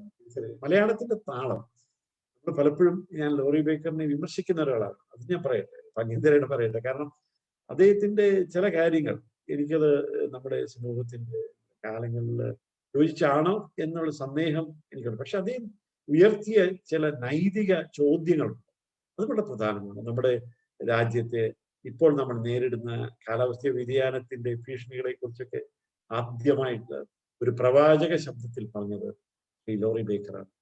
ആദ്യമായിട്ട് ഒരു പ്രവാചക ശബ്ദത്തിൽ പറഞ്ഞത് ശ്രീ ലോറി ബേക്കറാണ്. അതാണ് ലോറി ബേക്കറിന്റെ ഒരു സ്ഥാനം എന്ന് പറയുന്നത്. നമ്മുടെ മലയാളിക്കൊരു പുതിയ ലാവണ്യ ശാസ്ത്രം ഉണ്ടാക്കി. പരുപരുത്ത കരിങ്കൽ പ്രതലവും സുന്ദരമാണെന്ന് മലയാളിയെ രണ്ടാമത് പഠിപ്പിക്കും. ആദ്യമായിട്ട് ചെലവ് കുറഞ്ഞ പരിസ്ഥിതിക്ക് അനുയോജ്യമായ കെട്ടിടനിർമ്മാണ രീതിയെ ഇവിടെ പരിചയപ്പെടുത്തി. ചെറിയ വീടുകളാണ്, സ്മോൾ ഈസ് ബ്യൂട്ടിഫുൾ എന്ന് പറയുന്ന രീതി, ചെറിയ വീടുകളാണ് നമുക്ക് രാജ്യത്തിന് ആവശ്യം എന്ന് പറയുന്നത്. ഇൻക്രിമെന്റൽ ഹൗസിംഗ് എന്ന് പറയുന്ന വളരുന്ന വീട് എന്ന ആശയം ഒരുപക്ഷെ ലോകത്തില് മലയാളിയെ സംബന്ധിച്ചോളം, മലയാളികളെ സംബന്ധിച്ചോളം ആദ്യമായിട്ട് അവതരിപ്പിച്ചിരുന്ന ഈ ലോറി ബേക്കർ. പക്ഷെ ലോറി ബേക്കറിന്റെ ഈ പ്രവാചകർക്ക് വലിയൊരു ദുര്യോഗമുണ്ട്. ആദ്യമായിട്ട് നടക്കുന്നവൻ, പാബ്ലോ പിക്കാസോ പറഞ്ഞിട്ടുള്ള വരികളെ ഞാൻ ഓർത്തെടുക്കുക. ആദ്യം നടക്കുന്നവൻ എപ്പോഴും കല്ലും മുള്ളും ഏറ്റുവാങ്ങിയാണ് നടക്കുന്നത്. അവന്റെ കാല് മുറിയും, അവനെ പരിപരുത്ത പ്രതലത്തില് ആദ്യമായിട്ട് നടക്കുന്നവന്റെ കാല് മുറിയും. ഇതെല്ലാ പ്രവാചകർക്കും സംഭവിച്ചിട്ടുള്ള കാര്യം. ആദ്യമായിട്ട് നടക്കുന്നവർ അത് കാല് മുറിയും. പിന്നീട് വന്ന് എന്നെ സംബന്ധിച്ചോളം, പിന്നീട് ഈ വഴിയിലേക്ക് വന്ന് എന്നെ സംബന്ധിച്ചോളം ആ വഴി ദുർഗമമല്ലാതെ ആക്കി മാറ്റിയ, ലളിതമാക്കി മാറ്റിയ, ദീപ്തമാക്കി മാറ്റിയ, പ്രകാശമാനമാക്കി മാറ്റിയത് ഈ ലോറി ബേക്കറാണെന്ന് ഞാൻ തിരിച്ചറിയുന്നു. അദ്ദേഹത്തിന്റെ വാചകങ്ങൾ, അദ്ദേഹത്തിന്റെ ദർശനങ്ങൾ ഈ കാലാതീതമാണെന്ന് ഞാൻ വിശ്വസിക്കുന്നു. മഹാത്മാഗാന്ധിയാണ് ശ്രീ ലോറി ബേക്കറിനെ ഈ ഇന്ത്യയിൽ പിടിച്ചു നിർത്തിയത് നമ്മൾ തിരിച്ചറിയണം. മഹാത്മാഗാന്ധിയുടെ ലാളിത്യമാണ് ഈ ലോറി ബേക്കറിനെ ഏറ്റവും കൂടുതൽ ആകർഷിച്ചത്. വാസ്തുശില്പത്തില് ഈഗോസ് ആൻഡ് പ്രിട്ടൻഷൻസ് എന്നാ ലോറി ബേക്കർ പറയുന്നത്. നിങ്ങളുടെ അഹങ്കാരങ്ങളൊക്കെ എടുത്തു കളയുക, ആ ഉടുപ്പുകൾ എടുത്തു കളഞ്ഞാൽ അതിമനോഹരമായ അനുഭവമാക്കി മാറ്റി, ലാവണ്യ അനുഭവമാക്കി മാറ്റുന്നത് ഈ ലോറി ബേക്കറിന്റെ വാസ്തുശില്പമാണെന്ന് ഞാൻ വിശ്വസിക്കുന്നു. Thank you so much sir. എനിക്കൊന്ന് രാജീവ് സാറിന്റെ അടുത്തേക്ക് കൂടി നമ്മുടെ സമയം ഇങ്ങനെ ഓടിക്കൊണ്ടേയിരിക്കുകയാണ്. വളരെ ഒരു നദി പോലെ ഒഴുകുന്ന രീതിയിലാണ് രണ്ടുപേരും അവരുടെ ആശയങ്ങൾ ഞങ്ങളുമായിട്ട് പങ്കുവെച്ചുകൊണ്ടിരിക്കുന്നത്. അപ്പോൾ നമുക്ക് രാജീവ് സാറിന്റെ അടുത്തേക്ക് ഒന്ന് പെട്ടെന്ന് പോവാം. രാജീവ് സാർ ഇപ്പൊ കേൾക്കാമല്ലോ അല്ലെ? രാജീവ് സാർ ഒന്ന് മൈക്ക് ഒന്ന് അൺമ്യൂട്ട് ചെയ്ത്. ഓക്കെ. സാർ ഇപ്പൊ ചലിക്കുന്ന രാജീവ് സാറിനെ നമുക്ക് കാണുന്നുണ്ട്. നേരത്തെ ഇങ്ങനെ സ്റ്റില്ലായിരുന്നു, ഇപ്പൊ നമുക്ക് കൃത്യമായിട്ട് കാണുന്നുണ്ട്. സാറിന്റെ അടുത്ത് ചോദിക്കാനുള്ള ഒരു കാര്യം, ഒരു ചർച്ച ചെയ്യാൻ ഞങ്ങൾക്ക് തോന്നിയ ഒരു കാര്യം, ഒന്ന് സാർ ഈ ചലച്ചിത്ര ഒരു ഫിലിം മേക്കർ ആണ് സാർ. ഏത് മലയാളികളോടും ഏറ്റവും ഇഷ്ടപ്പെട്ട സിനിമകൾ ചോദിച്ചാൽ അതിൽ ഒന്ന് എന്തായാലും ഗുരു ഉണ്ടാവും. പിന്നെ എപ്പോഴും ഈ ജഡായുപ്പാറയിലെ ആ വഴി പോകുന്ന സമയത്ത് എല്ലാവരും ഇങ്ങനെ വാപ്പിളർന്ന അത്ഭുതത്തോടെ നോക്കുന്നതാണ് ആ ശില്പം. അപ്പോ ഈ ഒരു ചലച്ചിത്രകാരനാണ്, ശില്പിയാണ്. അപ്പോ ഒരു കലാസൃഷ്ടി ഒരു സാറിന്റെ മനസ്സിൽ ഉദയം കൊള്ളുന്ന ആ ഒരു പ്രക്രിയ, അത് പിന്നെ പ്രവൃത്തി പദത്തിലേക്ക് വരുന്ന ആ രീതി, അതിനെ കുറിച്ച് സാർ ഒന്ന് വിശദീകരിക്കാം. അത് ഞാൻ പറഞ്ഞല്ലോ, അപ്പൊ നമുക്ക് ഇതൊക്കെ ഒരു സ്പാർക്കാണ്, മനസ്സിലായില്ലേ? ഒരു സ്പാർക്കിൽ നിന്നാണ് ഏതൊരു സൃഷ്ടിയും ഉണ്ടാവുന്നത് എന്നുള്ളതാണ് എൻ്റെ ഒരു വിശ്വാസം. ഒരാശയം നമുക്ക് മനസ്സിൽ ഉദിക്കുന്നതാണ് അതിന്റെ തുടക്കം. അത് പിന്നെ അതിനെ വളർത്തിയെടുക്കുക എന്ന് പറയുന്നത് നമ്മുടെ മനസ്സിലിട്ട് വളർത്തിയാണ് അതിന്റെ ഒരു പിന്നെ എന്താ പറയുന്നത്, അതിന്റെ ഒരു ഫൈനലിലേക്ക് നമ്മൾ എത്തുന്നത്. എന്നോടൊപ്പം പലരും ചോദിച്ചിട്ടുണ്ട്, ജഡായു ശില്പത്തിന്റെ അവിടെ വന്നിട്ട് പിന്നെ ഒരാൾ എന്നോട് ചോദിച്ചു, നിങ്ങൾക്ക് ഇന്ന് ഇപ്പം ഭയങ്കര സന്തോഷമല്ലേ, നിങ്ങൾക്ക് ഭയങ്കര എക്സൈറ്റ്മെന്റ് അല്ലേ, നിങ്ങളിത് പൂർത്തിയാക്കിയത്, നിങ്ങളുടെ ചുറ്റിനും ആളുകൾ നിങ്ങളോടൊപ്പം നിന്ന് ഈ ശില്പം കാണുന്നു, നിങ്ങൾക്ക് എന്താണ് നിങ്ങൾ ഏറ്റവും വലിയൊരു സന്തോഷത്തിന്റെ മുഹൂർത്തം അല്ലേ എന്ന് എന്നോട് പലരും ചോദിച്ചു. അപ്പൊ ഞാൻ പറഞ്ഞു, എനിക്ക് സത്യം പറഞ്ഞു കഴിഞ്ഞാൽ ഇപ്പോഴല്ല ആ സന്തോഷം എന്ന് പറഞ്ഞു. അപ്പൊ എനിക്ക് ഉണ്ടായ ആ എക്സൈറ്റ്മെന്റ് എന്ന് പറഞ്ഞത്, ഈ പാറയുടെ മുകളിൽ ഞാൻ ഇതിന്റെ ടോട്ടൽ ഡിസൈൻ ഫിക്സ് ചെയ്ത ഒരു ദിവസമുണ്ട്, ഇത് കൺസീവ് ചെയ്ത ഒരു ദിവസമുണ്ട്. അപ്പൊ പിന്നെ ഞാൻ ആ റോഡിൽ കൂടെ ഒക്കെ പോകുമ്പോൾ ഇപ്പൊ കാണുന്ന ജഡായു അന്ന് ഞാൻ എൻ്റെ ദൃശ്യത്തിലൂടെ, അതായത് എൻ്റെ ഭാവനയിലൂടെ ഞാൻ അതിനെ അവിടെ കണ്ടിട്ടുണ്ട്. അതിനെ അവിടെ കണ്ടിട്ട് ഞാൻ ഇവിടെ നിന്ന് MC റോഡിൽ നിന്ന് അങ്ങോട്ട് കുറേ ഓടിക്കും, തിരിച്ചിങ്ങോട്ട് വരും, ദൂരെ വിസിബിലിറ്റി ഉള്ള സ്ഥലത്ത് പോയി നിൽക്കും, പിന്നെ പാറയുടെ മുകളിൽ കയറും. അപ്പൊ ഇതിന്റെ ദിക്കുകളെ നിശ്ചയിക്കും, ഇത് എങ്ങോട്ട് കിടക്കണം, കിഴക്ക് പടിഞ്ഞാറാണോ, അപ്പൊ അതിന്റെ ചിറകിന്റെ നീളം ആ സൈഡിലേക്ക് പാറയ്ക്ക് നീളമുണ്ടോ, അല്ലെങ്കിൽ അത് കംഫർട്ടബിൾ ആകുമോ, ചെയ്യാൻ പറ്റുമോ, ഇങ്ങനെയൊക്കെ തുടങ്ങി ഇത് ഫിക്സ് ചെയ്ത ഒരു ദിവസമാണ്.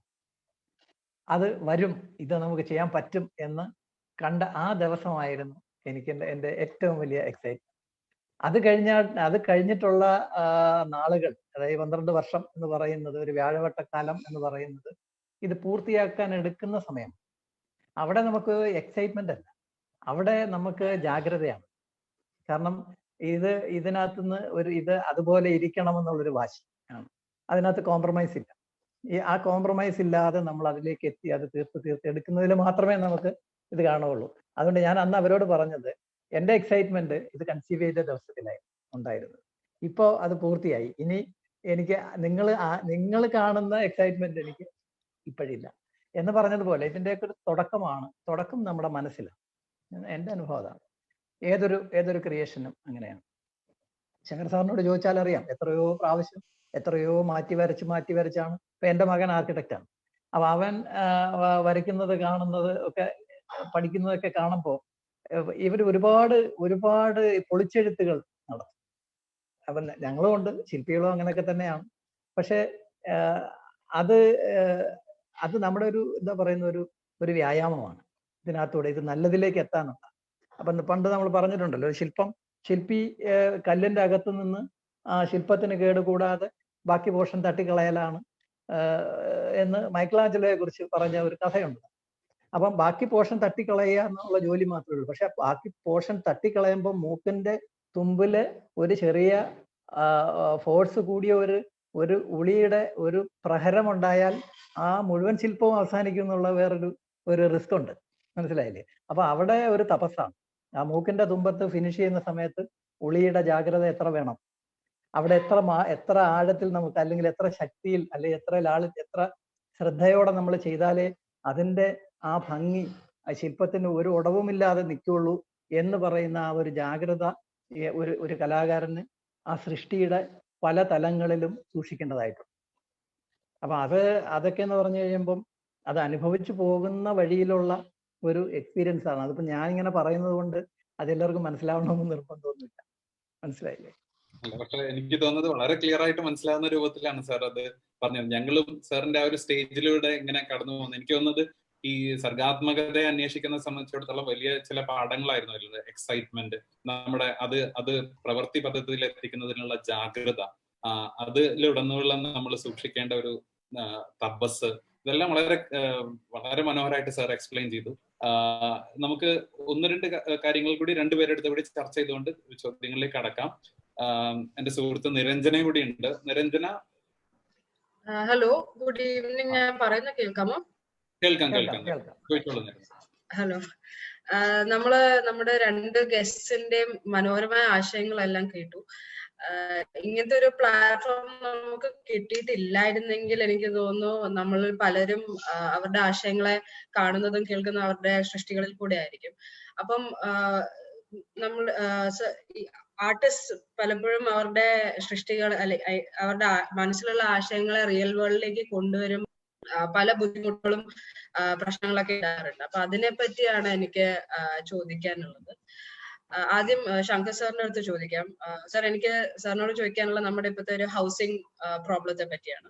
അപ്പൊ ജനസംഖ്യയൊക്കെ ഇങ്ങനെ വർദ്ധിച്ചുകൊണ്ട് വരുന്ന ഈ സാഹചര്യത്തില് എല്ലാ പൗരനും ഒരു പാർപ്പിടം നൽകേണ്ടത് ഒരു ജനാധിപത്യ രാഷ്ട്രത്തിന്റെ കടമയാണെങ്കിലും പല രാജ്യങ്ങൾക്കും അത് സാക്ഷാത്കരിക്കാൻ പറ്റുന്നില്ല. പല കാരണങ്ങളുണ്ടാവാം. അതിനായി അവര് പ്രയത്നിക്കുന്നുണ്ട്. ലോ കോസ്റ്റ് ഹൗസിംഗ് പ്രോജക്ട്സ് എല്ലാം പരീക്ഷിക്കുന്നുണ്ട്. നമ്മുടെ നാട്ടിലും അത് പരീക്ഷിക്കുന്നുണ്ട്. പക്ഷെ സാർ ഇതിൽ നിന്ന് മാറി ചിന്തിച്ച് ഒരു കോസ്റ്റ് എഫക്റ്റീവും സസ്റ്റൈനബിളും ആയിട്ടുള്ള ഒരു ഹൗസിംഗിലാണ് ഫോക്കസ് ചെയ്യുന്നത്. ഇങ്ങനത്തെ ഒരു സ്പേസ് സാർ എങ്ങനെയാണ് സൃഷ്ടിച്ചത്? ഞാന് ഒരു വാസ്തുശില്പി എന്നുള്ള രീതിയിൽ, കേൾക്കാമല്ലോ അല്ലെ? ഞാനൊരു വാസ്തുശില്പി എന്നുള്ള രീതിയിൽ എൻ്റെ കടുത്ത സാമൂഹ്യ ഉത്തരവാദിത്തങ്ങളുണ്ട്. എന്താണ്? I M responsible for the built-up environment. നമ്മുടെ രാജ്യത്തെ ഈ ബിൽട്ടപ്പ് എൻവയൺമെന്റ്, ഞാൻ ഉണ്ടാക്കുന്ന കെട്ടിടങ്ങൾ നമ്മുടെ പ്രകൃതിയുടെ ഭാഗമാകുകയാണ്, നമ്മുടെ പരിസ്ഥിതിയുടെ ഭാഗമാകുകയാണ്. അതുകൊണ്ട് ഞാൻ ധാർമ്മികമായിട്ട് അതിന് ഉത്തരവാദിയാണ്. ഈ ഒരു ബോധം, പ്രാഥമികമായിട്ട് അവബോധം നമ്മുടെ നാട്ടിലെ എഞ്ചിനീയർമാർക്കുമില്ല, ആർക്കിടെക്റ്റുമാർക്കുമില്ല. നമ്മുടെ രാജ്യത്തെ ഒരുപക്ഷെ ബിൽട്ടപ്പ് എൻവയൺമെന്റ് എന്താണെന്ന് പറയാം. ഇതിനോടെയും പറയട്ടെ, നിങ്ങൾ ചെറുപ്പക്കാരായിട്ട് കുട്ടികൾ മനസ്സിലാക്കും. ഞാനൊരു കുറ്റബോധത്തിലാണ് പറയുന്നത്. അനഭിമതമായ വാക്കുകൾ അടിവരയിട്ട് നിങ്ങൾ കേൾക്കണം. വാക്കുകൾ നിങ്ങളെ മുറിവേൽപ്പിക്കും എന്ന് ഞാൻ കരുതുകയാണ്. അതാണ് എൻ്റെ പ്രാർത്ഥന.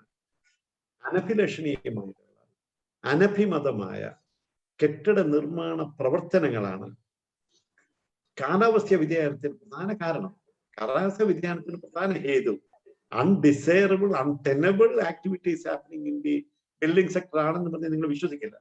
നമ്മുടെ ഞാൻ ഒരു കാര്യം മാത്രം പറയാം, ബാക്കി എനിക്ക് പറയാനുള്ള നേരമില്ല. ഒറ്റ കാര്യം, water everywhere but not a drop to drink എന്ന് പറഞ്ഞ പഴയ ആംഗലേയ നമ്മളൊക്കെ അറിയാമല്ലോ. Water everywhere but not a drop to drink എന്ന് പറഞ്ഞൊരു ഇതാണ് നമ്മുടെ കേരളത്തെ. ഞാൻ കൊച്ചുകുട്ടിയായിരുന്ന സമയത്ത്, പക്ഷേ നിങ്ങളെക്കാളും കുറച്ച് പ്രായം കുറഞ്ഞ സമയത്ത് നിറഞ്ഞൊഴുകുന്ന ജലസമൃദ്ധമായ ഒരു കേരളത്തെ കണ്ടിട്ടുള്ള ഒരാളാണ്. ഭാരതപ്പുഴ തൊട്ട് പെരിയാറ് തൊട്ട് നമ്മുടെ ഇവിടുത്തെ കിള്ളിയാറും കരവനയാറും വരെ നല്ല ജലസമൃദ്ധമായിട്ട് സംസ്ഥാനമായിരുന്നു. Water rich. ഇന്നെന്താണ്? എല്ലാ നദികളും ആസന്ന മരണശൈലിയിലാണ്. എന്താണ് കാരണം? കെട്ടിട നിർമ്മാണ ശൈലിയിലുള്ള ഗതിയാണ്. നിങ്ങൾ പറഞ്ഞ മനസ്സിൽ ഒറ്റ കാര്യം ഞാൻ പറയാം, ഒറ്റ കാര്യം, ഇത് മനസ്സിനകത്ത് നിങ്ങൾ കോറിയിടണം. നമ്മളുടെ വീടുകളിൽ കക്കൂസ് മാലിന്യങ്ങള് ഒഴുക്കി കളയുവാനായിട്ട് ഒരു ദിവസം ഭാരതത്തിൽ ഉപയോഗിക്കുന്ന വെള്ളം, നമുക്കിപ്പോ കുടിവെള്ളം തന്നെയാണ് കക്കൂസ് മാലിന്യങ്ങൾ ഒഴുക്കി വയ്ക്കാനും നമ്മുടെ കേരളത്തില് ഇന്ത്യയിലെ വ്യാപകമായിട്ട് ഉപയോഗപ്പെടുത്തുന്നത്. 5 billion liters a day. 5 billion litres 5 കഴിഞ്ഞ് എത്രയോ പൂജ്യങ്ങൾ. ഞാൻ കണക്കിന് നല്ല മിടുക്കരാണെന്നാണ് എന്റെ വിശ്വാസം. പക്ഷെ ജീവിതത്തിൽ ഒരിക്കലും ഒരു കണക്കിന് ഒരു മാർക്ക് നഷ്ടപ്പെടുത്താത്ത ഒരാളുമാണ്. പക്ഷെ 5 ബില്യൺ എന്ന് പറഞ്ഞാല് നിരഞ്ജനയ്ക്ക് മനസ്സിലായി, നമ്മുടെ ആലോചന മണ്ഡലത്തിനപ്പുറം പോകുന്നൊരു സംഖ്യയാണ്. 5 billion liters a day is being used in India to flush out the dirt from the toilet. ഭയങ്കര ഒരു ഭീതിതമായിട്ടൊരു കണക്കല്ലേ ഇത്. Water everywhere not a drop to drink എന്ന് പറയുന്ന ഒരു ഭീതിതമായ അവസ്ഥയിൽ നമ്മുടെ കെട്ടിട നിർമ്മാണ രംഗത്തുള്ള ഒരൊറ്റ ചെറിയ കാര്യം പറയുന്നു. ഇത് പറയുമ്പോൾ പലരും എന്നോട് കഴിയും, നിങ്ങളുടെ ഫ്രട്ടേണിറ്റി ഇൻട്രസ്റ്റിന്, നിങ്ങളുടെ ആർക്കിടെക്ട് എന്നുള്ള രീതിയിൽ സ്വത്വത്തിന് എതിരായിട്ടാണ്. പക്ഷെ പറയാതിരിക്കാൻ കഴിയില്ല, നമ്മൾ കലഹിച്ചല്ലേ തീരുമാനം. അതുകൊണ്ടാണ് ഈ സന്തുലിതമായിട്ടുള്ള പരിസ്ഥിതിക്ക് അനുയോജ്യമായിട്ടുള്ള ഊർജ്ജം സംഭരിക്കുന്ന ചെലവ് കുറഞ്ഞ കെട്ടിട നിർമ്മാണ രീതി, അത് മാത്രമാണ് നന്മയുടെ വഴി, അത് മാത്രമാണ് നേരിന്റെ വഴി എന്ന് എന്നെ പോലുള്ളവർ വിശ്വസിക്കുന്നു. Thank you sir. Sir actually എനിക്കൊരു രാജീവ് സാറിന്റെ അടുത്ത് ക്വസ്റ്റ്യൻ ചോദിക്കുന്നതിന് മുമ്പ് എനിക്കൊരു ഫോളോ അപ്പ് ഉണ്ടായിരുന്നു. സർ ഇപ്പൊ പറഞ്ഞ ഇപ്പം നമ്മുടെ നാട്ടിലുള്ള ആർക്കിടെക്ട്സും എഞ്ചിനീയേഴ്സും കുറച്ചും കൂടെ ഉത്തരവാദിത്വം എന്ന് പറഞ്ഞു. അപ്പൊ അല്ലെങ്കിൽ ഒരു എഞ്ചിനീയറിംഗ് സ്റ്റുഡന്റില് ആ ഒരു ബോധം എങ്ങനെയാണ് നമുക്ക് ഉണ്ടാക്കാൻ പറ്റുന്നത്? നമ്മുടെ എഞ്ചിനീയറിംഗ് സബ്ജക്റ്റുകളുടെ കാര്യത്തിൽ ഏറ്റവും പ്രധാനമായിട്ടൊരു കാര്യം നമ്മൾ പഠിക്കേണ്ടത്, ഞാൻ ഉൾപ്പെടുന്ന ഒരു ബോർഡ് ഓഫ് സ്റ്റഡീസ് ആണ് കേരള യൂണിവേഴ്സിറ്റി, കേരള ടെക്നിക്കൽ യൂണിവേഴ്സിറ്റിയിലെ സസ്റ്റൈനബിൾ എഞ്ചിനീയറിംഗ് എന്നുള്ള വിഷയം കൊണ്ടുവന്നു. അതിന് പ്രധാനപ്പെട്ട ഒരു കാര്യമാണ് വാട്ടർ മാനേജ്മെന്റ്. നമുക്ക് നമ്മുടെ ചുറ്റുമുള്ള ജലസ്രോതസ്സുകൾ അത് വറ്റിക്കൊണ്ടിരിക്കുകയാണ്, പല കാരണങ്ങളാലും വറ്റിക്കൊണ്ടിരിക്കുകയാണ്. അതിന്റെ കാരണങ്ങളിലേക്ക് നമ്മുടെ കെട്ടിട നിർമ്മാണത്തിനുള്ള മണലിന്റെ ഖനനം തൊട്ടുള്ള കാര്യങ്ങൾ നദികളെ ആസന്ന മരണശൈലിയിലേക്ക്. അപ്പം അതിന് ബദൽ മാർഗങ്ങൾ എങ്ങനെയാണ്? നമുക്ക് എങ്ങനെയാണ് ഈ ഓരോ തുള്ളി വെള്ളവും അത് എത്രമാത്രം അമൂല്യമാണെന്ന് തിരിച്ചറിയുന്ന രീതിയിലുള്ള ഇടപെടലുകൾ കോളേജിൽ പഠിക്കുന്ന കാലത്ത് ഉണ്ടാവണം. വാട്ടർ മാനേജ്മെന്റ് വളരെ പ്രധാനപ്പെട്ട. എനിക്കറിയാം, ഞാൻ വിപണിയെ കുറിച്ച് പറഞ്ഞില്ല, നിങ്ങളെ കുട്ടികൾക്ക് മനസ്സിലാവില്ല, സാങ്കേതിക വിദ്യാർത്ഥികളാണെങ്കിൽ മാത്രം മനസ്സിലാവും. നമുക്ക് നമ്മുടെ രാജ്യത്ത് 1 ലിറ്ററിന് പകരം 1/2 ലിറ്റർ കൊണ്ട് ഈ കക്കൂസ് മാലിന്യം ഒഴുക്കിക്കളയുന്ന ചില സംവിധാനങ്ങൾ. നമ്മൾ എപ്പോഴും വെള്ളം, ഞാൻ എപ്പോഴും നമ്മൾ പല്ല് തേക്കുമ്പോൾ എപ്പോഴും വാഷ് ബേസിൻ തുറന്നു വെച്ചിട്ട് പല്ല് തേച്ച് കഴിയുമ്പോഴാണ് വാഷ് ബേസിൻ അടയ്ക്കുന്നത്. ഇത്തരം ചെറിയ ചെറിയ ഇടപെടലുകൾ വലിയ രീതിയിലുള്ള വെള്ളത്തിന്റെ കൺസർവേഷനെ സംബന്ധിച്ചും സസ്റ്റൈനബിൾ യൂസിനെ സംബന്ധിച്ചും വാട്ടർ മാനേജ്മെന്റിനെ സംബന്ധിച്ചും വലിയ രീതിയിലുള്ള പ്രകമ്പനങ്ങൾ സൃഷ്ടിക്കും എന്ന് തന്നെയാണ് എന്റെ വിശ്വാസം. Thank you sir. Rajeev sir, സാറിനോടാണ് എന്റെ അടുത്ത ചോദ്യം. സാറിന്റെ വർക്കില് ആത്മീയതയ്ക്ക് വലിയൊരു പ്രാധാന്യമുണ്ട്. അത് സാറിന്റെ സിനിമ വർക്ക് ആണെങ്കിലും ശില്പങ്ങളാണെങ്കിലും ഏതായാലും. പക്ഷെ ഇത്രയും ഒരു ആബ്സ്ട്രാക്ട് ആയുള്ള ഒരു ആശയത്തെ സാധാരണ ജനങ്ങളുടെ മുമ്പിലേക്ക് കൊണ്ടുവരുമ്പോൾ സാറിന് എന്തെങ്കിലും ബുദ്ധിമുട്ടുകൾ അനുഭവപ്പെട്ടിട്ടുണ്ടോ? ആ ഒരു ചലഞ്ചിനെ സാർ എങ്ങനെയാണ് ടാക്കിൾ ചെയ്യുന്നത്? ഈ ഒറിജിനൽ തോട്ട് എന്ന് ഉണ്ടാവുന്നത്, ഒറിജിനൽ തോട്ട് ഉണ്ടായി കഴിയുമ്പോൾ അത് എങ്ങനെ നമ്മൾ ഒരു കലയിലൂടെ കമ്മ്യൂണിക്കേറ്റ് ചെയ്യാൻ പറ്റും എന്നുള്ളത് ഒരു ആർട്ടിസ്റ്റിന്റെ ചലഞ്ചാണ്. അപ്പം ആ ചലഞ്ചിൽ നമ്മൾ വിജയിച്ചാൽ അത് റീച്ച് ആയി എന്നുള്ളതാണ്. അത് ഇല്ലെങ്കിൽ റീച്ച് ആയില്ല. അപ്പോൾ എന്നെ സംബന്ധിച്ചിടത്തോളം ഈ ഗുരു എന്ന് പറഞ്ഞ സിനിമ ഇന്നും ചർച്ച ചെയ്യപ്പെടുന്ന ഒരു സിനിമയാണ്. പക്ഷെ ഞാനത് 20 വർഷങ്ങൾക്ക് മുമ്പാണെന്ന് ഓർക്കണം ആ സിനിമ മലയാളത്തിൽ ഉണ്ടാക്കിയത്. അപ്പൊ ആ സമയത്ത് എന്നെ സംബന്ധിച്ചിടത്തോളം എൻ്റെ കൂടെ എൻ്റെ ഒപ്പം ജീവിച്ചിരുന്ന എൻ്റെ സമകാലീനരായിരുന്ന ആളുകൾക്കൊക്കെ ഈ എന്താ പറയുന്നത്, ഒരു ഉദാഹരണം പറഞ്ഞാലൊക്കെ മനസ്സിലാവുന്ന ആളുകളായി. ഇപ്പൊ മിന്നുന്നതെല്ലാം പൊന്നല്ല എന്ന് അവിടെ ഒരു പഴഞ്ചൊല്ല് പോലെ നമ്മൾ പറയും. പക്ഷെ ഇന്നിപ്പോ നമ്മൾ മിന്നുന്നതെല്ലാം പൊന്നല്ല എന്ന് ഒരു 12 വയസ്സുകാരനോട് പറഞ്ഞാൽ അവൻ അതിന്റെ അർത്ഥം, അതിന്റെ അന്തരാർത്ഥം എടുക്കുമോ എന്ന് എനിക്കൊരു സംശയം. കാരണം നമ്മൾ പഴഞ്ചൊല്ലുകളൊന്നും ഇപ്പൊ കേൾക്കാറില്ല. ഈ പഴഞ്ചൊല്ലെന്ന് പറയുന്നത് നമ്മുടെ ആ കാലഘട്ടത്തിന്റെ വലിയ നന്മകൾ കൊണ്ടുവന്ന കാര്യങ്ങളാണ്. അപ്പൊ അതായത് നമ്മൾ ഒരു കാര്യത്തിനെ 2ഓ 3ഓ അർത്ഥത്തിൽ കാണുന്ന മനസ്സുള്ളവരായിരുന്നു ആ കാലഘട്ടത്തിലെ മനുഷ്യർ. അതുകൊണ്ടാണ് ഉദാത്തമായിട്ടുള്ള കവിതകൾ ഉണ്ടായിരുന്നു, ഉദാത്തമായ കലാസൃഷ്ടികൾ ഉണ്ടായിരുന്നു. പക്ഷെ കാലക്രമേണ എല്ലാം ഡയറക്റ്റായിട്ട് പറഞ്ഞു കൊടുക്കും ആളുകൾക്ക്.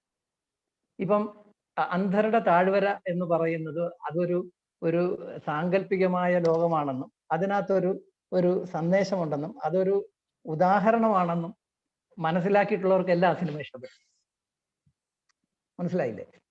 അത് ഒരു എന്താ പറയുന്നത്, അതിന് ഒരു ഉദാഹരണം ആണ് അത്. അതായത് നമ്മളുടെ ഈ സമകാലീനരായ മനുഷ്യരുടെ അകക്കണ്ണടഞ്ഞു പോയ, അല്ലെങ്കിൽ നന്മ നഷ്ടപ്പെട്ടു പോയ, അല്ലെങ്കിൽ നമ്മുടെ ആ ഉൾക്കാഴ്ചയെ കുറിച്ചാണ് ആ സിനിമ യഥാർത്ഥത്തിലുള്ളത്. ഉൾക്കാഴ്ചയെ നമ്മൾ കാഴ്ചയായിട്ട് അവിടെ കാണിക്കുകയും അതിനെ നമ്മൾ തിരിച്ച് കൊണ്ടുവരികയും ചെയ്തത് അതൊരു വലിയ എക്സസൈസ് ആണ്. അത് മനസ്സിലാക്കിയിരിക്കുന്നവർ ജീവിതത്തിൽ അത് മറക്കും. അതാണ്. അപ്പൊ ഇത് നമ്മൾ ആർക്ക് വേണ്ടിയാണ് ഇത് കൊടുക്കുന്നത് എന്നുള്ളതാണ് ഇതിനകത്ത് വിഷയം. ഇപ്പം നേരത്തെ ശങ്കർ സാർ പറഞ്ഞ പോലെ നമ്മൾ മുമ്പേ നടക്കുന്നവരുടെ കാല് മുറിയും. അല്ലെങ്കിൽ അതുപോലെ തന്നെ ഒരു സിനിമയിലും ഞാൻ ഉദ്ദേശിച്ചത് എന്ന് പറയുന്നത് നമ്മുടെ മാനവരാശിയിൽ കാലാകാലങ്ങളിലായിട്ട് വന്നിട്ടുള്ള മഹാത്മാക്കളായിട്ടുള്ള മഹത്തുക്കൾക്ക് മുഴുവൻ പീഡനങ്ങൾ അനുഭവിച്ചത് കിട്ടിയത്. ബുദ്ധനാണെങ്കിലും കൃഷ്ണനാണെങ്കിലും ക്രിസ്തു ആണെങ്കിലും മുഹമ്മദ് നബി ആണെങ്കിലും എല്ലാവർക്കും ആ സമകാലീനരെ കൊണ്ട് സമാധാനം ഉണ്ടായിട്ടില്ല. അവരെ തള്ളി പറഞ്ഞിട്ടേ ഉള്ളൂ, കഴിയുമെങ്കിൽ കൊന്നു കളഞ്ഞു. പിന്നീടാണ് നമ്മൾ അവരെ അംഗീകരിക്കുന്നത്. അപ്പൊ അതാണ് സിനിമ ഗുരുവിന്റെ. മനസ്സിലായില്ലേ? അപ്പൊ അത് മനസ്സിലാകുന്നവർക്ക് മാത്രമേ ആ സൃഷ്ടിയെ ഇഷ്ടപ്പെടാൻ പറ്റൂ. അതിന് അവിടെ നമുക്ക് അതൊരു സ്കോളർ ആവണമെന്ന് നിർബന്ധമൊന്നുമില്ല, ഒരു സ്കോളർ ആവണമെന്ന് നിർബന്ധമില്ല. ഇത് കലയെ ആസ്വദിക്കാൻ, അല്ലെങ്കിൽ ഞാൻ നേരത്തെ പറഞ്ഞതുപോലെ ഒരു ഉപമ പറഞ്ഞാൽ മനസ്സിലാകുന്ന മനസ്സുള്ളവർക്ക് കലയെ കൂടുതൽ ആസ്വദിക്കാൻ പറ്റുമെന്ന് ഇന്ന് ഞാൻ വിശ്വസിക്കുന്നു. അപ്പൊ അവരുടെ ഇടയിലേക്ക് നമ്മൾ ആഴത്തിൽ ഒരു സാധനം കൊടുക്കുക എന്ന് പറയുന്നത്, അപ്പൊ ഞാൻ അതായത് ഗുരു സിനിമ ഇറങ്ങിയ അതേ ദിവസം തന്നെ മോഹൻലാലിന്റെ മറ്റൊരു സിനിമയും കൂടെ ഇറങ്ങിയിട്ടുണ്ടായിരുന്നു, ചന്ദ്രലേഖ എന്ന് പറഞ്ഞൊരു സിനിമ. നല്ല കൊമേഴ്ഷ്യൽ, പ്രിയദർശന്റെ വളരെ ഒരു എന്റർടൈനർ ആയിരുന്നു അത്. അപ്പൊ ഞാനത് അന്ന് അനുഭവിച്ച കാര്യം എന്ന് പറഞ്ഞു കഴിഞ്ഞാൽ, ഈ സിനിമകൾ കമ്പയർ ചെയ്യപ്പെട്ടു. ഏത് സിനിമയാണ് ലാലിന്റെ ഏത് സിനിമയാണ് നല്ലത് എന്നുള്ള ചോദ്യം വന്നു. അവിടെ എനിക്ക് ഒരു വലിയ ഗുണമുണ്ടായെന്ന് വെച്ച് കഴിഞ്ഞാൽ, എനിക്ക് ഈ സിനിമയുടെ ആസ്വാദകർ, പ്രേക്ഷകരെ എനിക്ക് വേർതിരിച്ച് ഈസി ആയിട്ട് വേർതിരിച്ചെടുക്കാം. അപ്പൊ അതിന്റെ പ്രൊപ്പോർഷൻ നോക്കുമ്പോൾ ഉണ്ടല്ലോ, നമുക്ക് അതായത് ഈ ആഴത്തിൽ ചിന്തിക്കുന്ന മനുഷ്യരുടെ എണ്ണം വളരെ കുറവായിരുന്നു എന്നുള്ളതാണ്. പക്ഷെ അതുകൊണ്ട് എനിക്ക് നിരാശയില്ല. നമുക്ക് ചെയ്യാനുള്ളത്, നമുക്ക് പറയാനുള്ളത് പറയാം. അതുകൊണ്ടാണ് ഇന്നും 20 വർഷത്തിന് ശേഷം ഗുരു സിനിമ ചർച്ച ചെയ്യപ്പെടുന്നത്. Thank you sir. ഞാൻ തിരിച്ച് സേഫ് സാറിന് ഹാൻഡ് ഓവർ ചെയ്യാം. ഓക്കെ, എനിക്ക് തോന്നുന്നത് നമ്മുടെ ചർച്ച വളരെ രസകരമായിട്ട് ഇങ്ങനെ മുന്നോട്ട് പോയിക്കൊണ്ടിരിക്കുകയാണ്. പല തലങ്ങളിൽ നിന്ന് അതിന്റെ വളരെ പ്രചോദിപ്പിക്കുന്ന രീതിയിൽ ചില സാമൂഹിക പ്രശ്നങ്ങൾ, അതുപോലെ തന്നെ ഒരു കലാകാരന്റെ പിന്നെ എക്സൈറ്റ്മെന്റും അതിന്റെ യാത്രയും ഒക്കെ വിവരിച്ചുകൊണ്ട് നമ്മളിങ്ങനെ മുന്നോട്ട് പോയിക്കൊണ്ടിരിക്കുകയാണ്. നമ്മുടെ ഒരു സമയം ഏകദേശം അവസാനിക്കാൻ വേണ്ടി പോവാണ്. അപ്പോൾ കുറച്ച് ചോദ്യങ്ങൾ, കുറച്ച് ആളുകൾ, കുറച്ചല്ല ഒരുപാട് ചോദ്യങ്ങൾ നമ്മുടെ ഈ സൂമിന്റെ ചാറ്റ് ബോക്സിലും അതുപോലെ തന്നെ ഫേസ്ബുക്ക് കമന്റിലും ഒക്കെ വന്നിട്ടുണ്ട്. അപ്പോ നമുക്ക് ആ ചോദ്യങ്ങൾ കൂടി സമയത്തിന്റെ ലഭ്യതക്കനുസരിച്ച് കുറച്ച് ചോദ്യങ്ങൾ എടുത്തുകൊണ്ട് നമുക്ക് അവസാനിപ്പിക്കാം. അപ്പോ ആ സെഷൻ ഒന്ന് കോർഡിനേറ്റ് ചെയ്യുന്നതിന് വേണ്ടി എന്റെ പ്രിയ സുഹൃത്തും MBT ഫാമിലി മെമ്പറുമായിട്ടുള്ള ആനന്ദിനെ വളരെ സ്നേഹത്തോടെ ക്ഷണിക്കുന്നു. താങ്ക് യു സേഫ് പറഞ്ഞതുപോലെ നമുക്കിത് എവിടെ ചോദിക്കണം, എവിടെ തുടങ്ങണമെന്ന് അറിയാത്ത പോലെ നമുക്ക് ചോദ്യങ്ങൾ ഇങ്ങനെ വന്നുകൊണ്ടിരിക്കുകയാണ് സൂമിലും ഫേസ്ബുക്കിലുമായിട്ട്. അപ്പം ഞാൻ അതിൽ നിന്ന് സെലക്ട് ചെയ്ത ചോദ്യങ്ങൾ മാത്രം, നമ്മുടെ സമയത്തിന്റെ ഒരു കുറവുള്ളത് കാരണം നമ്മൾ സെലക്ട് ചെയ്ത ചോദ്യങ്ങൾ മാത്രം എടുക്കുകയാണ്. ഞാൻ ഫസ്റ്റ് ചോദ്യം Arya Nirmala student police cadet ആണ്, GMHSS വർക്കല എന്ന്. അതെനിക്ക് ശങ്കർ സാറിന് അഡ്രസ് ചെയ്തിട്ടുള്ള ചോദ്യമാണ്. ആര്യ ചോദിക്കുന്നത്, നമ്മുടെ വിദ്യാഭ്യാസ സമ്പ്രദായത്തിൽ സർഗാത്മകതയെക്കാട്ടിലും കൂടുതൽ ബുക്കിഷ് നോളജിനാണ് പ്രാധാന്യം നൽകുന്നത്.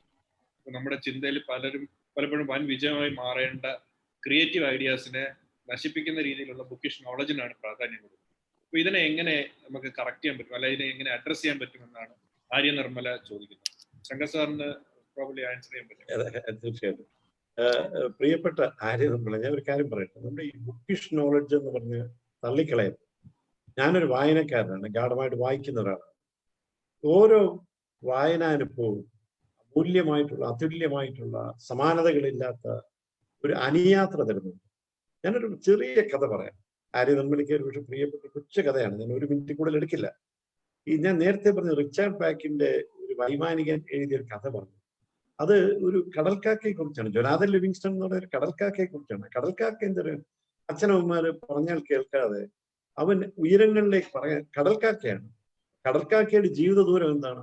നമ്മുടെ കപ്പലിൽ നമ്മുടെ തീരത്താണ് അത് കൂട് കിട്ടുന്നത്. ഓസ്ട്രിയൻ തീരത്താണ്. തീരത്ത് നിന്ന് കപ്പലിലേക്ക് പോവുകയും നാവികൻ അവശേഷിച്ചു പോകുന്ന ഭക്ഷണാവശിഷ്ടം കഴിച്ചിട്ട് അത് കഴിച്ച് ശാപ്പോടൊക്കെ ആയിട്ട് തിരിച്ച് തീരത്ത് നണയുകയും ചെയ്യുന്നതാണ് അവന്റെ ജീവിത ദൂരമെന്ന് ആണ് സാധാരണ കടൽക്കാക്ക കുലം കരുതിയിരുന്നത്. പക്ഷെ ജൊനാഥൻ ലിവിങ്സ്റ്റൺ കൊച്ചു കടൽക്കാക്ക അതിന് തയ്യാറായിരുന്നില്ല.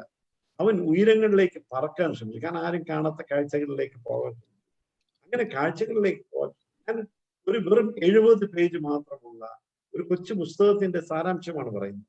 എന്നിട്ട് ഈ മുകളിലേക്ക് പോകാൻ ശ്രമിക്കും, താഴെ വീഴും, കുഞ്ഞു ചിറകുകളും മുറിയും. അപ്പൊ അച്ഛനമ്മമാര് പറയും, നിന്നോട് അന്നേ പറഞ്ഞതല്ലേ, നീ എന്തിനാ ഉയരത്തിലേക്ക് പറഞ്ഞത്, ചിറക് മുറിയാതെ പോകരുതെന്ന് പറയും. പക്ഷെ ഈ കുഞ്ഞു കടൽക്കാക്കയുടെ ചരിത്രം പറയുന്നത്, ഈ കഥ അവസാനിക്കുന്നത് ആരും കാണാത്ത ചിതാകാശ കാഴ്ചകളിലേക്ക്. നമുക്കെല്ലാം ആകാശത്തിന്റെ ഒരു സീമ വരെ അറിയുന്നു, അതിനപ്പുറത്തേക്കുള്ള ചിതാകാശത്തിലേക്ക്, കടൽക്കാക്ക കുലത്തിലെ ഒരു കാക്കയും പോവാത്ത ദൂരങ്ങളിലേക്ക്, ഉയരങ്ങളിലേക്ക് ഈ കടൽക്കാക്ക പോവുകയും അഭൗമമായിട്ടുള്ള, നമുക്ക് ഫിസിക്കൽ റിയാലിറ്റിയെ പറ്റി അറിയാവുള്ളൂ, മെറ്റാഫിസിക്കൽ നമ്മൾ കണ്ടിട്ടില്ല, ചിതാകാശം നമ്മൾ കണ്ടിട്ടില്ല, അഭൗമമായിട്ടുള്ള അനുഭവ മണ്ഡലത്തിലേക്ക് കടക്കുകയും ചെയ്തു എന്നുള്ളത് പുസ്തകത്തിന്റെ അനുയാത്രയാണ്. ഇങ്ങനെ വായിക്കണം. ഒരു പുസ്തകം വായിക്കുന്നത് ഈ ബുക്കിഷ് നോളജിന് അപ്പുറം ഇങ്ങനെ വായിച്ചു കഴിഞ്ഞാൽ നമ്മുടെ ജീവിതത്തിൽ ഒരുപാട് പകർത്തേണ്ട, ഈ വ്യത്യസ്തനായിരിക്കേണ്ട സർഗാത്മകത, ഇതാണ് സർഗാത്മകത എന്ന് പറയുന്നത്. അതിൻ്റെയൊക്കെയുള്ള ഒരു പുതിയ പാഠങ്ങളിലേക്ക് ആര്യ നിർമ്മലയെ പോലുള്ള കുട്ടികളെ തീർച്ചയായിട്ടും നയിക്കും എന്നാണ് എൻ്റെ അനുഭവം. Thank you. സാറിന്റെ മറുപടി വളരെ രസകരമായ മറുപടി. ആര്യ നിർമ്മലയുടെ ചോദ്യത്തിന് ഉത്തരമായിട്ടുണ്ടാവും, ആര്യ നിർമ്മല ഇൻസ്പയർഡ് ആയിട്ടുണ്ടാവും എന്നാണ് ഞാൻ കരുതുന്നത്. ഇതുമായിട്ട് റിലേറ്റഡ് ആയിട്ടൊരു ക്വസ്റ്റ്യൻ നമുക്ക് വന്നേക്കുന്നത് ലിബിൻ ORC ട്രെയിനറാണ്, പത്തനംതിട്ടയിൽ നിന്ന്. ലിബിൻ ചോദിച്ചേക്കുന്നത് രാജീവ് സാറിനോടാണ്. ലിബിന്റെ ചോദ്യം ഇതാണ്: സ്വന്തം ജീവിതത്തിൽ ക്രിയാത്മക തന്നെ ലഹരിയാക്കി മാറ്റാൻ സാറിന് കഴിഞ്ഞു. സാറിന്റെ ഒരു ഇന്റർവ്യൂന്ന് റെഫർ ചെയ്തിട്ടാണ് ലിബിൻ പറയുന്നത്. ഇൻസ്റ്റിറ്റ്യൂട്ട് പഠിക്കുന്ന സമയത്ത് ഉണ്ടായിരുന്ന സ്വാതന്ത്ര്യത്തെക്കുറിച്ചും അതിനെ ചില സഹപാഠികളെ ദുരുപയോഗം ചെയ്യുകയും ലഹരിക്ക് അടിമപ്പെടുകയും ചെയ്തിരുന്നു എന്ന് സാർ ഒരു ഇന്റർവ്യൂവിൽ പറഞ്ഞതിനെ ബേസ് ചെയ്തിട്ട് ലിബിൻ ചോദിക്കുന്നത്, ക്രിയാത്മകത തന്നെ ലഹരിയായി മാറുന്നത് കൊണ്ടാണ് സാറിന് ഇത്രയും ഉദാത്തമായ വർക്കുകൾ ചെയ്യാൻ പറ്റിയത്, അതാണോ അതിന്റെ ഒരു രീതി എന്നുള്ളതാണ് രാജീവ് സാറിനോട് ലിബിൻ ചോദിക്കുന്നത്. ORC ട്രെയിനറാണ്. അല്ല, അത് നമ്മളത് പറയാൻ എളുപ്പമാണെങ്കിലും അത് അങ്ങനെ ആയി മാറുക എന്ന് പറയുന്നത് നമ്മുടെ ഒരു നിയോഗം കൂടെയാണ്. അപ്പോ അതുകൊണ്ട് എൻ്റെ കാര്യത്തിൽ അങ്ങനെയാണെന്നാണ് ഞാൻ ആ ഇന്റർവ്യൂ പറഞ്ഞത്. കല യഥാർത്ഥത്തിൽ ഒരു ലഹരി തന്നെയാണ്. ആ ലഹരി കണ്ടെത്തി കഴിഞ്ഞാൽ അതൊരു വിജയമായി. അത് തന്നെയാണ് എനിക്ക് അദ്ദേഹത്തിനോട് പറയാനുള്ള. എൻ്റെ മറ്റൊരു ഇന്റർവ്യൂവിൽ ഞാൻ പറഞ്ഞിരുന്നു അതിനെ വിശദമായിട്ട്. സമയക്കുറവ് കൊണ്ട് ഞാൻ അതിലേക്ക് കടക്കും. അദ്ദേഹം അത് കണ്ടതാണ്. അതുകൊണ്ട് ഞാൻ പറഞ്ഞത്, അത് അങ്ങനെ സ്വായത്തമാക്കി ലഹരിയായിട്ട് തന്നെ കണ്ടെത്തി കൊണ്ടുപോകാൻ കഴിയുന്ന ഒരാൾക്ക് യാതൊരു സംശയവും വേണ്ട, അത് തന്നെയാണ് പൂർണ്ണമായ ലഹരി എന്നാണ് എൻ്റെ വിശ്വാസം. Thank you sir. ശങ്കർ സാറിനോട് അടുത്ത ഒരു 2 പേര് ഏതാണ്ട് സമാനമായ രീതിയിൽ ചോദ്യം ചോദിച്ചിട്ടുണ്ട്. അപ്പൊ എനിക്കുള്ളത് നമുക്ക് ഒരുമിച്ച് ചോദിക്കാം. വീണാദേവി പാലക്കാട് നിന്നുള്ള ORC ട്രെയിനർ സരീന, 2 പേരും ചോദിച്ചേക്കുന്നത്, നമ്മളെ വീട് ഇപ്പോൾ പലരും കാണുന്ന ഒരു ആർഭാടത്തിന്റെ ഭാഗമായിട്ടാണ്. വേറെ വീട് നമ്മുടെ ശരിക്കും ഒരു മനുഷ്യന്റെ അടിസ്ഥാന ആവശ്യമാണ്. അപ്പൊ ഇതിനെ നമ്മൾ എങ്ങനെയാണ് ബാലൻസ് ചെയ്യേണ്ടത്, അല്ലെങ്കിൽ നമ്മുടെ പുതിയ തലമുറയോട് പറയേണ്ടത്? അതിനൊപ്പം ചേർത്ത് ഞാൻ ഒരു ക്വസ്റ്റ്യൻ കൂടെ ആഡ് ചെയ്യണം സാർ. കൈലാഷ് സാറിന്റെ ഇന്നിപ്പോ സാറിന്റെ സ്പീച്ചിനെ ഒന്ന് റിലേറ്റ് ചെയ്ത് കൈലാഷ് ചോദിച്ചേക്കുന്നത്, നമ്മൾ ഈ ബാത്റൂം ഫ്ലഷിന് ഉപയോഗിക്കുന്ന ശുദ്ധജലത്തിനെ കുറിച്ച് സാർ മെൻഷൻ ചെയ്തു. അപ്പൊ അതിന് ഒരു ഓൾട്ടർനേറ്റീവ്, ഒരു ബദലായിട്ട് സാറിന് എന്താണ് പറയാനുള്ളത്? ഞാൻ വളരെ ഹ്രസ്വ വാക്കുകളിലൂടെ ഞാൻ പറയാം. രണ്ടാമത്തെ ചോദ്യത്തിന് ആദ്യം ഞാൻ മറുപടി പറയാം. വെള്ളം എങ്ങനെ നമ്മുടെ ഈ കക്കൂസ് മാലിന്യങ്ങൾ ഒഴുക്കിക്കളയുന്ന വെള്ളത്തിന്റെ ഉപയോഗം എങ്ങനെ കുറയ്ക്കാം എന്നുള്ളതിനെ പറ്റി വളരെ പറയാം. നമ്മുടെ വേസ്റ്റ് വാട്ടർ, നമ്മുടെ കുടിക്കാൻ ഉപയോഗിക്കുന്ന വെള്ളം, ഇങ്ങനത്തെ വെള്ളം, മലിനജലം എന്ന് പ്രായേണ പറയുന്ന ഇത്തരം ജലം, അത് ട്രീറ്റ് ചെയ്തിട്ട് പോർട്ടബിൾ വാട്ടർ ക്വാളിറ്റി എന്ന് പറയുന്നത് കുടിക്കാനുള്ള കൂടെ കിട്ടിയില്ലെങ്കിൽ പോലും അത് ഫ്ലഷിലേക്കൊക്കെ ഉപയോഗിക്കാൻ പറ്റിയിട്ടുള്ള വെള്ളമാണ്.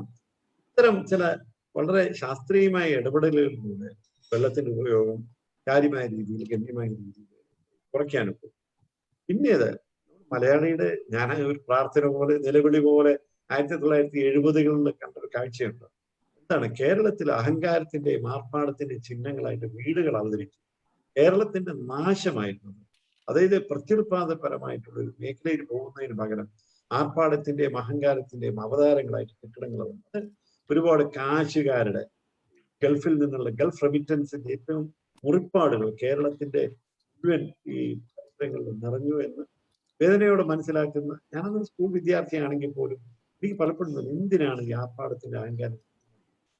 ഞാൻ തിരിച്ചു പറയട്ടെ, നമ്മുടെ ലളിതമായ ജീവിതത്തിന്റെ ഭാഗമാവുന്നു നമ്മുടെ ജീവിതം, നമ്മുടെ കെട്ടിടങ്ങൾ. ലളിതമായ ജീവിതത്തിന്റെ കാറ്റും വെളിച്ചവും കിട്ടുന്ന നന്മ നിറഞ്ഞ ഐശ്വര്യം നിറഞ്ഞ കോവിഡ് കാലത്ത് തീർച്ചയായിട്ടും അതിനെ ഏറ്റവും കൂടുതൽ ഉദാഹരിക്കാൻ ആഗ്രഹിക്കും. കാരണം പ്രകൃതിയും മനുഷ്യനും തമ്മിലുള്ള ജൈവികത, ആ ബന്ധം, ജീവബന്ധം എത്രമേൽ പ്രിയതരമാണെന്ന് കോവിഡ് കാലം ഓർമ്മിപ്പിക്കുന്നുണ്ട്. നമുക്കൊരു ജനാല, ആ ജനാല തുറന്നിട്ടാൽ കാണുന്ന ഒരു കാഴ്ച എത്രമേൽ പ്രിയതരമാകുന്നു എന്ന് തടവറയിൽ കാണുമ്പോൾ തിരിച്ചറിയും. ഇന്നൊരു കാലത്തിലാണ്, നമ്മൾ കരാള കാലത്തിലാണ് തിരിച്ചറിയുന്നത്. അതുകൊണ്ട് ചെറിയ വീടുകൾ, നന്മ നിറഞ്ഞ വീടുകൾ, സ്മോൾ ഈസ് ബ്യൂട്ടിഫുൾ എന്ന് ഷൂമാക്കർ പറഞ്ഞതേ ഇതിലുള്ള വീടുകൾ, അതൊക്കെയാവണം ഭാവിയിലേക്കുള്ള വഴി. സാറ് പറഞ്ഞ വാചകം തന്നെ വളരെ പ്രാധാന്യം അറിയിക്കുന്നു. നന്മ നിറഞ്ഞ വീടുകൾ, നമ്മുടെ നന്മ വെച്ചു കൊടുക്കുന്ന, നമ്മുടെ പ്രളയത്തിൽ വീട് നഷ്ടമായവർക്ക് നന്മ ഭവനങ്ങളുടെ വർക്ക് നടന്നുകൊണ്ടിരിക്കുകയാണ്. നന്മ സംഘടന വെച്ചു കൊടുക്കുന്ന നന്മ ഭവനങ്ങളുടെ വീട് പ്രവർത്തനങ്ങൾ നടന്നുകൊണ്ടിരിക്കുന്ന സമയത്ത് നന്മ നിറഞ്ഞ വീടുകളെ കുറിച്ച് സാർ സംസാരിച്ചത് വളരെ നന്നായി. അപ്പം അടുത്ത ചോദ്യം രാജീവ് സാറിനോടാണ്. അഭി അശോക് ചോദിച്ചേക്കുന്നത്, സർഗാത്മകത പഠിപ്പിച്ചെടുക്കുക എന്നുള്ളത് സാധ്യമല്ല എങ്കിൽ പോലും കുട്ടികളുടെ സർഗാത്മകതയെ പരിപോഷിപ്പിക്കാനായിട്ട് ഇന്നത്തെ വിദ്യാഭ്യാസ സമ്പ്രദായത്തിനും വിദ്യാലയങ്ങൾക്കും കഴിയുന്നുണ്ടോ? അത് എത്രത്തോളം പര്യാപ്തമാണ് എന്നാണ് അഭി അശോക് രാജീവ് സാറിനോട് ചോദിച്ചത്. അല്ലാതെ നമ്മള് വലിയ ചിന്തകളും വലിയ മാറ്റങ്ങളും വരേണ്ടിയിരിക്കുന്നു. വളരെയധികം അതിനുവേണ്ടി പ്രവർത്തിക്കേണ്ടിയിരിക്കുന്നു. കാരണം സാഹചര്യങ്ങൾ നേരത്തെ പറഞ്ഞതുപോലെ, ശങ്കർ സാറൊക്കെ പറഞ്ഞതുപോലെ, നമ്മൾ ഒരു എന്താ പറയുന്നത്, ഒരു ക്രൗഡിലാണ് ജീവിക്കുന്നത്. അപ്പം ഞാൻ എപ്പോഴും ആലോചിച്ചിട്ടുണ്ട്, ഞങ്ങളുടെ അഞ്ചൽ പോലുള്ള ഒരു ഗ്രാമം, അഞ്ചലിന്റെ ടൗണിനെ കുറിച്ച് നമ്മൾ കുട്ടിക്കാലത്തൊക്കെ, നേരത്തെ ശങ്കർ സാറ് പറഞ്ഞല്ലോ, അദ്ദേഹം കുറെ ശുദ്ധമായ പുഴകൾ ഒഴുകുന്നത് കണ്ട കണ്ണിന്റെ ഉടമസ്ഥനാണ് അദ്ദേഹം, നമ്മുടെ കേരളത്തിന്റെ പഴയ കാലം.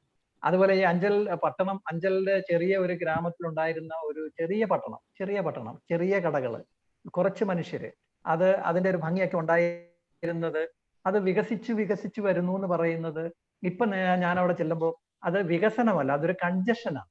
മനസ്സിലായില്ലേ? കൺജസ്റ്റഡ് ആവുകയാണ്.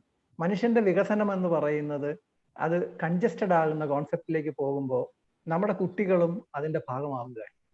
ഇവർക്കൊന്നും സ്വതന്ത്രമായി ചിന്തിക്കാനോ ഒരു ഗ്രൗണ്ടിൽ ഓടി കളിക്കാനോ, അല്ലെങ്കിൽ അവര് വയലേലകളിലൂടെ ഇറങ്ങി ഓടാനോ, അല്ലെങ്കിൽ കളിക്കാനോ, മീൻ പിടിക്കാനോ, അല്ലെങ്കിൽ പൂക്കൾ പറിക്കാനോ ഒക്കെ ഉണ്ടായിരുന്ന ഒരു കാലം എന്ന് പറയുന്നത് യഥാർത്ഥത്തിൽ അവര് പിന്നെ വേറെ എവിടുന്നും പഠിക്കണ്ട. അത് അങ്ങനെ തന്നെ അവരുടെ ഹൃദയം തരളിതമാവുകയും അവര് സ്വാഭാവികമായ സൃഷ്ടികളിലേക്ക് ഏർപ്പെടുകയും ചെയ്യും. പക്ഷെ ഇന്ന് നമ്മളെ സംബന്ധിച്ചിടത്തോളം അതിനുള്ള സന്ദർഭം ഒരുക്കി കൊടുക്കേണ്ടുന്ന ഒരു കടമ കൂടി, അല്ലെങ്കിൽ ഒരു ഉത്തരവാദിത്വം കൂടി നമ്മൾ ചെയ്യേണ്ടിയിരിക്കും. അത് ഉണ്ടെങ്കിൽ മാത്രമേ യഥാർത്ഥത്തിൽ ഞാൻ ഈ പറയുന്ന തരത്തിലുള്ള ഒരു ക്രിയേറ്റിവിറ്റിക്കുള്ള ഒരു അന്തരീക്ഷം കുട്ടികൾക്കുണ്ടാവും. അത് നമ്മളുടെ ഒരു വലിയ ഒരു പ്രയത്നം, കൂട്ടായ പ്രയത്നം തന്നെ ഉണ്ടാവണമെന്നാണ് എൻ്റെ വിശ്വാസം. Okay sir, thank U. നമ്മൾ ഈ ചർച്ച തുടങ്ങിയപ്പോൾ തൊട്ട് നമ്മുടെ ഇൻബോക്സുകളിൽ ക്വസ്റ്റ്യൻസ് വന്നുകൊണ്ടിരിക്കുകയാണ്. സൂമിലും ഫേസ്ബുക്കിലും ക്വസ്റ്റ്യൻസ് വന്നുകൊണ്ടിരിക്കുകയാണ്. നമുക്ക് എല്ലാ ചോദ്യങ്ങളും എടുക്കാൻ നമ്മുടെ സമയം അനുവദിക്കുന്നില്ല. അടുത്ത 2 ചോദ്യങ്ങൾ എടുക്കാനായിട്ട് എൻ്റെ കൊളീഗ് ആര്യയെ ഞാൻ ഇൻവൈറ്റ് ചെയ്യാണ്. ആര്യ ഓൺലൈൻ ഉണ്ടോ? Yes, sir. Thank you, Anand, sir.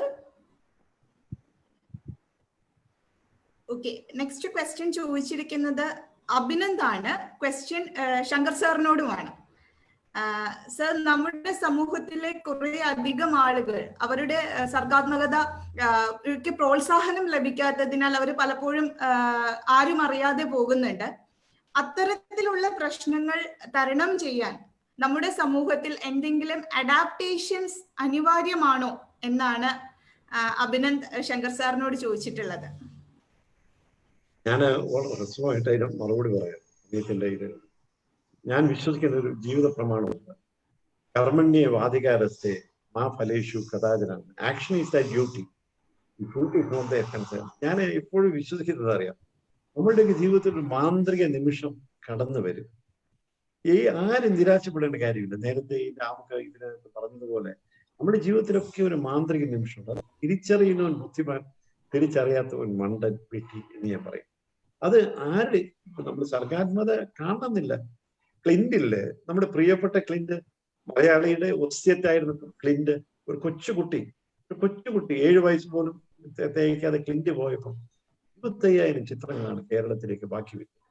സർഗാത്മകതയുടെ ഏറ്റവും പ്രത്യക്ഷമായ ബേസ്മെന്റുണ്ടായിരുന്ന ഒരു ഞാൻ പറയുന്നത് റിയലിസ്റ്റിക് അല്ലായിരുന്നു, സർറിയലിസ്റ്റിക്. അവൻ കാണുന്ന ഗണപതി, അവൻ കാണുന്ന നെറ്റിപ്പട്ടം, അതിന് എപ്പോഴും ഒരു ചാരത ഉണ്ടായിരുന്നു ക്ലിന്റിന്റെ. അതാണ് ഈ സർഗാത്മകത. നമ്മള് വേറൊന്നും നോക്കേണ്ട കാര്യമില്ല. നമ്മുടെ കാര്യങ്ങള്, സർഗാത്മകമായിട്ടുള്ള പ്രവർത്തനങ്ങള് തുറന്നുകൊണ്ടേയിരിക്കുക.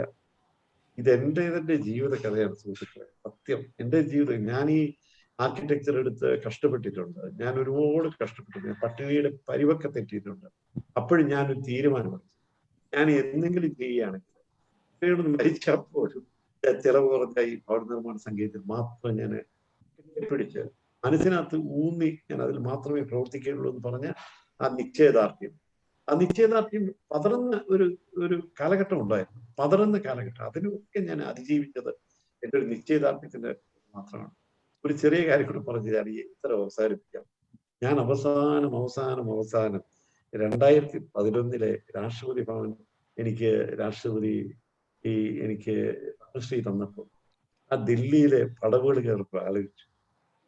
തിരുവനന്തപുരത്ത് വളരുന്ന ഒരു കാര്യം, തിരുവല്ലയിൽ ജനിക്കുകയും തിരുവനന്തപുരത്ത് വളരുകയും ചെയ്ത ഒരാൾക്ക്, ഞാൻ ഈ ഇങ്ങറ്റത്തെ കേരളത്തിൽ ഇങ്ങറ്റത്തെ ഒരു മൂലയിൽ കിടക്കുന്ന ഒരാളാണ്. എനിക്ക് തോന്നുന്നു തെക്കേ ഇന്ത്യയിൽ ആദ്യമായിട്ടാണ് ഒരാൾക്ക് ഞങ്ങളുടെ മേഖലയിൽ പത്മശ്രീ കിട്ടുന്നത്. ഞാൻ ആലോചിക്കും, ഈ പടി കയറുമ്പോൾ ഞാൻ ആലോചിക്കും, നമ്മൾ നന്മ നിറഞ്ഞ പ്രവൃത്തികൾ ചെയ്തുകൊണ്ടേയിരിക്കുക. ആരെങ്കിലും എവിടെയെങ്കിലും വെച്ച് അത് കാണും, അത് തിരിച്ചറിയും, അതിന് അംഗീകാരം തരികയും ചെയ്യും. ഇതാണ് എനിക്ക് വളരെ രസമായിട്ട് മറുപടി പറയാൻ. Thank you sir. വളരെ എല്ലാവർക്കും ഒരു കോൺഫിഡൻസ് ലെവൽ വർദ്ധിപ്പിക്കുന്ന രീതിയിൽ തന്നെ സർ സാറിന്റെ ലൈഫിലൂടെയുള്ള ഒരു എക്സ്പീരിയൻസ് തന്നെ പറഞ്ഞു. എനിക്ക് തോന്നുന്നു അഭിനന്ദ് ഇൻസ്പയർ ആവും. തീർച്ചയായിട്ടും അഭിനന്ദ് അത് ഉൾക്കൊണ്ടിട്ടുണ്ടാവും എന്ന് ഞങ്ങൾ കരുതുന്നു. നെക്സ്റ്റ് ക്വസ്റ്റ്യൻ ഉള്ളത് രാജീവ് സാറിനോടാണ്. ക്വസ്റ്റ്യൻ ചോദിച്ചിരിക്കുന്നത് തച്ചങ്ങാട് ഗവൺമെന്റ് ഹയർ സെക്കൻഡറി സ്കൂളിലെ CPO ഡോക്ടർ സുനിൽ കുമാർ സാറാണ്. സാറിന്റെ ക്വസ്റ്റ്യൻ ഇതാണ്: ഏറെ സെൻസിറ്റീവായ ഒരു തീമാണ് 1997 ഗുരു എന്ന ചലച്ചിത്രത്തിൽ സാർ അവതരിപ്പിച്ചത്. തിരിച്ചറിവില്ലാത്തവരുടെ ലോകത്തേക്ക് എത്തിപ്പെട്ട രഘുരാമൻ ഒരുപാട് കഷ്ടത അനുഭവിച്ചിട്ട് വെളിപ്പെടുത്തിയ സത്യം ആരും അംഗീകരിച്ചിരുന്നില്ല. രഘുരാമൻ നൽകിയ തിരിച്ചറിവ് ഇത്രയും വർഷങ്ങൾക്ക് ശേഷവും ജനങ്ങളിൽ പ്രതിഫലിക്കുന്നില്ല എന്ന് പറഞ്ഞാൽ സാർ എങ്ങനെ അതിനോട് അഭിപ്രായം പറയും, എങ്ങനെ പ്രതികരിക്കും? ആ സങ്കീർണത ഇന്നും നിലനിൽക്കുകയല്ലേ എന്നാണ് ചോദ്യം. രാജീവ് സാറിനോട് ഡോക്ടർ സുനിൽ കുമാർ സാറിന്റെ ചോദ്യം. അത് ഞാൻ നേരത്തെ പറഞ്ഞത് 20 വർഷങ്ങൾക്ക് മുമ്പ് ഉണ്ടായ ഒരു സിനിമ ഇന്നും നമ്മൾ ചർച്ച ചെയ്യപ്പെടുന്നു എന്നുണ്ടെങ്കിൽ അപ്പൊ ആ സിനിമയ്ക്ക് ചിലതൊക്കെ ചെയ്യാൻ കഴിഞ്ഞിട്ടുണ്ട്. അത് എല്ലാവർക്കുമായിട്ട് ചെയ്യാൻ പറ്റുമോ എന്ന് ചോദിച്ചു കഴിഞ്ഞാൽ അതിനകത്ത് അതൊരു ആൻസർ അല്ല. പക്ഷെ നമ്മളിൽ ചിലർക്കെങ്കിലും അതിന്റെ തിരിച്ചറിവുണ്ട്. അതിൽ ഒരാൾ തിരിച്ചറിഞ്ഞാലും ഒരു കലാസൃഷ്ടിയുടെ ഒരു റിസൾട്ട് എന്നുള്ള നിലയിൽ ആസ് എ ക്രിയേറ്റർ എന്നെ സംബന്ധിച്ചിടത്തോളം വലിയ സന്തോഷമുള്ള കാര്യമാണ്. ഒരാളെങ്കിൽ ഒരാൾ, അത് മതി. Okay okay, thank you sir. അത് വളരെ കൃത്യമായ ഒരു കാര്യമാണ്. ഒരു കുട്ടി ഇപ്പൊ നമ്മൾ പറയും ഒരാൾക്കെങ്കിലും അതുകൊണ്ടൊരു തിരിച്ചറിവുണ്ടായാൽ അത് തീർച്ചയായും വളരെ ഒരു നല്ലൊരു കാര്യമായിട്ട്. Okay, thank you Rajeev sir. Next question ചോദിക്കാൻ ഞാൻ അനന്ത് സാറിലേക്ക് പോവാണ്. Sir, Anant sir. Thank you Arya. Arya ORCയുടെ കോർഡിനേറ്റർ ആണ്, സ്റ്റേറ്റ് കോർഡിനേറ്റർ ആണ്. ആര്യ, വളരെ ഉപകാരം. ഞാൻ നേരത്തെ പറഞ്ഞ പോലെ ചോദ്യങ്ങൾ വരുന്നത് വളരെ രസകരമായിട്ടുള്ള ചോദ്യങ്ങളാണ് നമുക്ക് വന്നുകൊണ്ടിരിക്കുന്നത്. അപ്പോ എനിക്കിപ്പോ നമ്മൾ ഒരു ഇതിൽ വന്ന പ്രൈവറ്റായിട്ട് സൂമിൽ വന്നൊരു ക്വസ്റ്റ്യൻ, USA ബോയ്സിലെ ഒരു എഞ്ചിനീയർ ആയിട്ടുള്ള രാധാകൃഷ്ണൻ ചോദിച്ചേക്കുന്നത് ശങ്കർ സാറിനോടാണ്. നമ്മുടെ റെയിൻ വാട്ടർ ഹാർവസ്റ്റിംഗ്, നമ്മുടെ ഇവിടുത്തെ വാട്ടർ സ്കേസിറ്റിയുടെ ആൻസർ, ഏറ്റവും നല്ല ആൻസർ ആയിട്ട് നമുക്ക് ഉപയോഗിക്കാം. ഇത്രയും മഴ കിട്ടുന്ന നമ്മുടെ നാട്ടിലെ റെയിൻ വാട്ടർ ഹാർവസ്റ്റിംഗ് എന്തുകൊണ്ട് നമുക്ക് പോപ്പുലർ ആകുന്നില്ല, അല്ലെങ്കിൽ എന്താണ് അതിന്റെ സ്റ്റേറ്റസ് എന്നുള്ളതാണ് രാധാകൃഷ്ണൻ. അദ്ദേഹം എഞ്ചിനീയർ ആണ്, അമേരിക്കയിൽ നിന്ന് ഇത് ഇപ്പം സൂമിൽ കണ്ടുകൊണ്ടിരിക്കുകയാണ്. അദ്ദേഹം ചോദിച്ച ചോദ്യം. നമുക്ക് ഈ റെയിൻ വാട്ടർ ഹാർവസ്റ്റിങ്ങിനെ പറ്റി വളരെ വികലമായിട്ടുള്ള, വളരെ വിചിത്രമായിട്ടുള്ള ധാരണകളാണ്.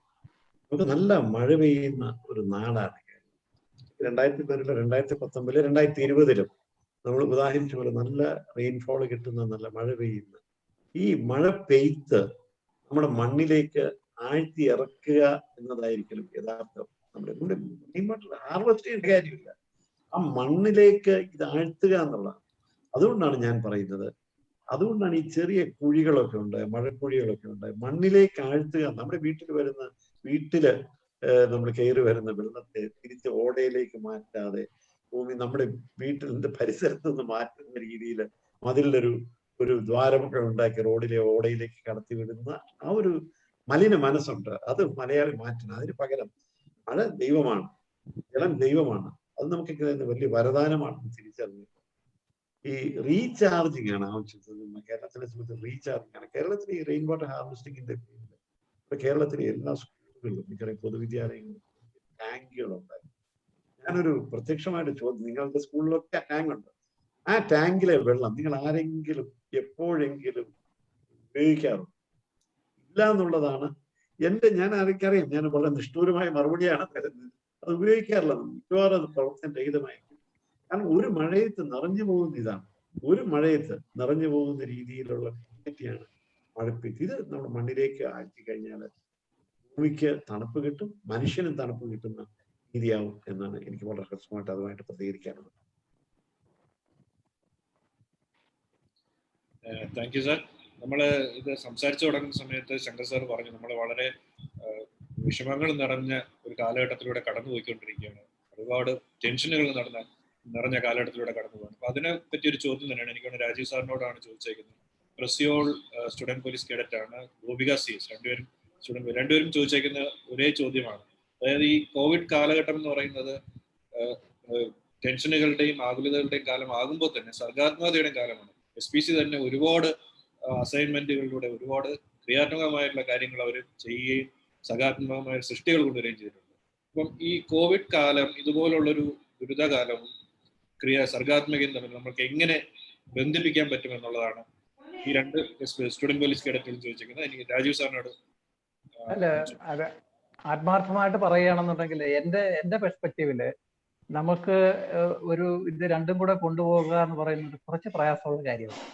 കാരണം ഒന്നുകിൽ നമുക്ക് നമ്മളുടെ ഈ ഒരു അവസ്ഥയെ അതിജീവിക്കാനുള്ള ഒരു മനസ്സുണ്ടാവും, ആ മനസ്സിൽ ഒരു സ്വസ്ഥത ഉണ്ടാവണം. ആ സ്വസ്ഥത ഇല്ലെങ്കിൽ നമുക്ക് ക്രിയേറ്റീവായിട്ട് ചെയ്യുക എന്ന് പറയുന്നത് കുറച്ച് ബുദ്ധിമുട്ടായിരിക്കും എന്നാണ് എനിക്ക് തോന്നുന്നത്. പക്ഷേ നമുക്ക് ചെയ്യാവുന്ന കാര്യങ്ങൾ എന്ന് വെച്ചാൽ ഈ മനുഷ്യനാണ് ഭൂമിയുടെ അധിപൻ, മനുഷ്യനുള്ളതാണ് ഇതെല്ലാം എന്ന് ഉള്ള ഒരു ചിന്തയുണ്ടല്ലോ. അത് ഞാൻ ഈ അടുത്ത സമയത്ത് എൻ്റെ ഈ ഫോട്ടോഗ്രാഫിയെ കുറിച്ചുള്ള ഒരു ചോദ്യത്തിന് മറുപടിയായിട്ട് ഞാൻ പറഞ്ഞത്, ഈ ഒരു കഴുകൻ ഈ മരിക്കാറായ കുഞ്ഞിനെ തിന്നാൻ നിൽക്കുന്ന ആ ചിത്രം ഉണ്ടല്ലോ, വളരെ ഫേമസ് ആയിട്ടുള്ള ചിത്രം. ആ ചിത്രത്തിനകത്ത് നമ്മൾ കണ്ട കാഴ്ച എന്താന്ന് വെച്ച് കഴിഞ്ഞാല് ഒന്ന് മറ്റൊന്നിനെ കൊന്നു തിന്നുന്നതാണ് പ്രകൃതിയുടെ നിയമം. ഒന്നിന്റെ സർവൈവൽ എന്ന് പറഞ്ഞാൽ മറ്റൊന്നിന്റെ ആഹാരമാക്കുക. അതിലൂടെയാണ് നമ്മൾ ഈ പ്രകൃതിയെ നമ്മൾ അതിന്റെ സന്തുലിതാവസ്ഥയെ നമ്മൾ സൂക്ഷിച്ചിരിക്കുന്നത്.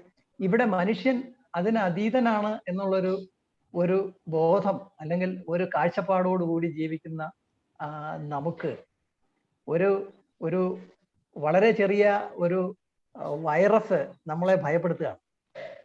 കാരണം നമ്മളല്ല വലുത് എന്ന് നമുക്ക് ഒരിക്കൽ കൂടി നമ്മളെ ഓർമ്മപ്പെടുത്തുന്ന ഒരു സാഹചര്യമാണ്. അതിനെയും നമ്മൾ നിസ്സാരവൽക്കരിക്കരുത് എന്നാണ് എൻ്റെ അഭിപ്രായം. കാരണം അതിൽ നമ്മൾ പാഠം കണ്ടെത്തുകയാണ്. നമ്മളെ സംബന്ധിച്ചിടത്തോളം നമ്മളൊന്ന് അടങ്ങണം. ഈ അടക്കത്തെക്കുറിച്ച് അല്ലെങ്കിൽ ഈ അടങ്ങുന്നതിനെ കുറിച്ച് നമുക്ക് സൃഷ്ടിപരമായി ഉയരാൻ കഴിയും. അതായിരിക്കണം ഈ കാലഘട്ടത്തിൽ നമ്മൾ സൃഷ്ടികളിലൂടെ മനുഷ്യരിലേക്ക് സന്ദേശമായി കൊടുക്കാൻ ഓരോരുത്തരും പ്രയത്നിക്കേണ്ടത് എന്നാണ് ഒരു കലാകാരൻ എന്നുള്ള നിലയിൽ എൻ്റെ അഭിപ്രായം. അങ്ങനെയാണെങ്കിൽ നമ്മൾ എല്ലാവരും കലാകാരന്മാരാണ്, സകല മനുഷ്യരും പോസിറ്റീവാണ്. കാരണം നമ്മൾ യഥാർത്ഥ സന്ദേശത്തെ നമ്മൾ മറച്ചു പിടിക്കാൻ ശ്രമിക്കരുത്. നമ്മൾ ഫേസ് ചെയ്യുന്ന കാര്യം എന്താണ്? നമ്മൾ ചെറുതാണ് എന്നുള്ള സന്ദേശം നമുക്ക് തന്നത് നമ്മൾ എടുക്കാൻ തയ്യാറല്ല. മനുഷ്യൻ അത് എടുക്കാൻ തയ്യാറല്ല. മനുഷ്യൻ അതിനെ അതിജീവിക്കുകയാണ്, ശ്രമിക്കുകയാണ്. മനസ്സിലായില്ലേ? അപ്പൊ അങ്ങനെ അതിജീവിക്കാൻ യുദ്ധങ്ങളും അതിജീവിക്കാൻ വെട്ടിപ്പിടുത്തങ്ങളും ഒക്കെ ഉണ്ടായിരുന്ന ഒരു കാലം കഴിഞ്ഞിട്ട് നമുക്ക് കണ്ണിന് കാണാൻ പറ്റാത്ത ഒരു വൈറസ് വന്ന് നമ്മളെ ചെറുതാണെന്ന് പറയുമ്പോൾ അതിനെ ആ കാഴ്ചപ്പാടിലൂടെ കണ്ട് അത് മനുഷ്യന്റെ സന്ദേശമായിട്ട്, മാനവികതയുടെ സന്ദേശമായിട്ട്, അല്ലെങ്കിൽ മനുഷ്യത്വത്തിന്റെ സന്ദേശമായിട്ട് മാറ്റിയെടുക്കാനുള്ള ഒരു അവസരം നമ്മൾ തിരിച്ചറിഞ്ഞാൽ, ഞാൻ നേരത്തെ പറഞ്ഞതുപോലെ എല്ലാവരും കലാകാരന്മാരാവും, എല്ലാവരും ഒരു ജീവിതത്തിന് ഒരു അർത്ഥമുണ്ട് എന്നുള്ള തരത്തിലേക്ക് നമുക്ക് ലോകത്തെ മാറ്റിയെടുക്കാൻ കഴിയും. അതാണ് എൻ്റെ സന്ദേശം. Thank you sir. ഇത് തുടക്കത്തിൽ തന്നെ വിജയൻ സാർ പറഞ്ഞല്ലോ, നമ്മുടെ എല്ലാവരുടെയും ഉള്ളിൽ പൊട്ടൻഷ്യൽ ഉണ്ട്. അത് കണ്ടെത്തുക എന്നുള്ളതാണ് നമ്മുടെ ഈ യാത്രയുടെ, നമ്മൾ ഒരുമിച്ച് നടത്തുന്ന ഈ യാത്രയുടെ ലക്ഷ്യം. സമയത്തിന്റെ പരിമിതി കൊണ്ട് മാത്രം നമുക്ക് ഈ സെഷനോടെ അവസാനിപ്പിക്കേണ്ടി വരികയാണ്. ഞാനിത് വൈൻഡപ്പ് ചെയ്യാനായിട്ട് നമ്മുടെ MBTയുടെ തന്നെ ഒരു സാരഥിയായിട്ടുള്ള ആനന്ദ് മണി ക്ഷണിക്കുകയാണ്. അദ്ദേഹം കോഴിക്കോട് ഉള്ള എഞ്ചിനീയർ ആണ്, നന്മയുടെ അവിടുത്തെ ഹെഡാണ് നന്മ ഗ്രൂപ്പിന്റെ. ആനന്ദ് മണി സർ,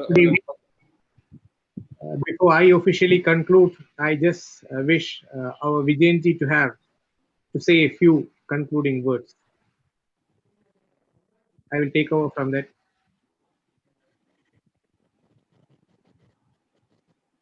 ഇനി വളരെ മനോഹരമായിരിക്കുന്ന ഒരു സംഭാഷണം. അത് ശരിക്ക് ഇവരുടെ മുഖത്ത് നിന്ന് തന്നെ കേൾക്കുക എന്ന് പറയുന്നത് അതിൻ്റെ വാല്യൂ വളരെയധികം കൂടുന്നതാണ്. ഞാൻ പണ്ട് കൂടുതൽ നന്നാക്കി വായിക്കുന്ന ഒരു കാലഘട്ടത്തിൽ എസ് ഗുപ്തനാഥിന്റെ ഒരു പുസ്തകം ഉണ്ടായിരുന്നു, കലയ്ക്ക് വേണ്ടിയിട്ടോ കല ജീവിതത്തിന് വേണ്ടിയിട്ടോ എന്നുള്ളത്. ഈ കലയ്ക്ക് വേണ്ടിയിട്ടും ആണെന്നും കുറച്ച് കഴിഞ്ഞ ഇപ്പോഴത്തെ കാലത്ത് കല പണത്തിന് വേണ്ടിയിട്ടാണോ എന്ന് ചിന്തിക്കുന്ന ആളുകൾ, കൂടുതലും പണത്തിന് വേണ്ടിയിട്ട് ചിന്തിക്കുന്നത്. കല എന്ന് പറയുന്നത് കലയ്ക്കും അതോടൊപ്പം തന്നെ സമൂഹത്തിനും വേണ്ടിയിട്ട് വേണ്ടതാണെന്ന് ചിന്തിക്കുന്ന രണ്ട് മഹത് വ്യക്തികളാണ് നമ്മുടെ കൂടെ ഇരിക്കുന്നത്.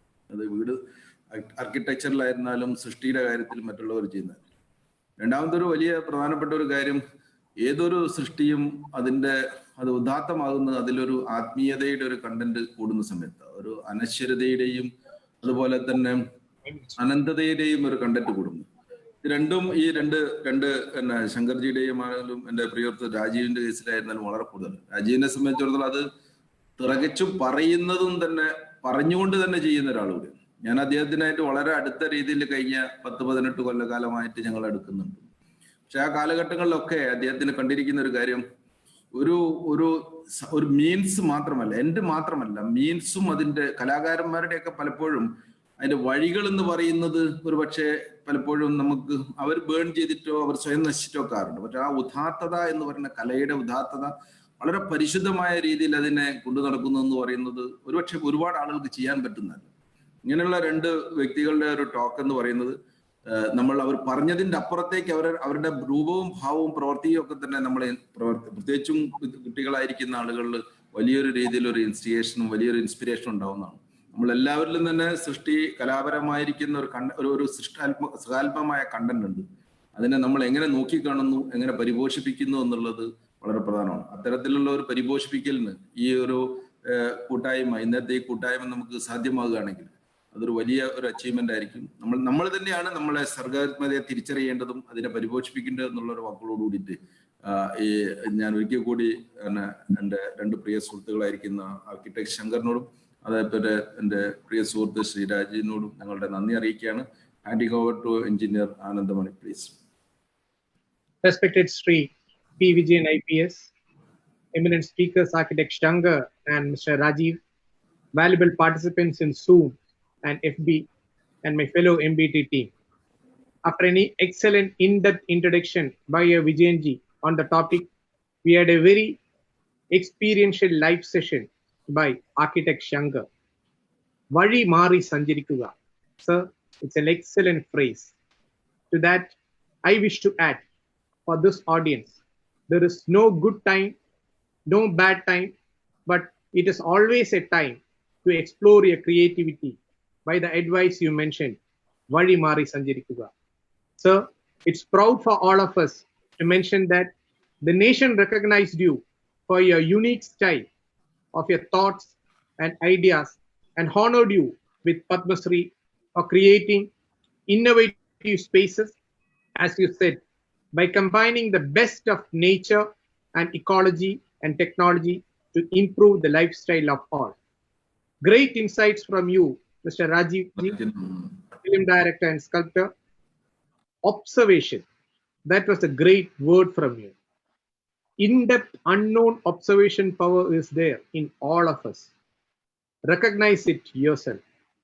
That was an excellent, straight and courageous talk from you, Rajiv Ji.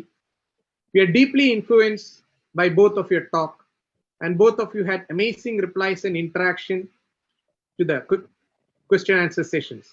Thanking both the speakers for that memorable thought sharing moments on the topic from a great resource of experience and knowledge. The participants' questions were also exceptionally well, and we had a very wonderful attendance in this excellent talk session. We at Mission Better Tomorrow believe that the learning experience you have shared here on the topic exploring creativity will empower each of the participants in this session to create something powerful in their career in the coming days. With that being said, I appreciate the engagement of all today. We are deeply honored and humbled by the presence of both the speakers and extend our deepest gratitude to you both and the large audience too. The next session is on next Friday at the same time, and the topic is redefining the limits. And you will be having another set of excellent and vibrant range of speakers. They are Anju Baby George, India's first and only world champion of International Athletics Association Federation World Athletics Final, Sri I.M. Vijayan, former skipper of Indian national football team, Mr. Srijesh P.R., goalkeeper, former captain of Indian national hockey team. See you all next week to meet yet another range of amazing speakers. Stay safe, safety first, and take care. Good night.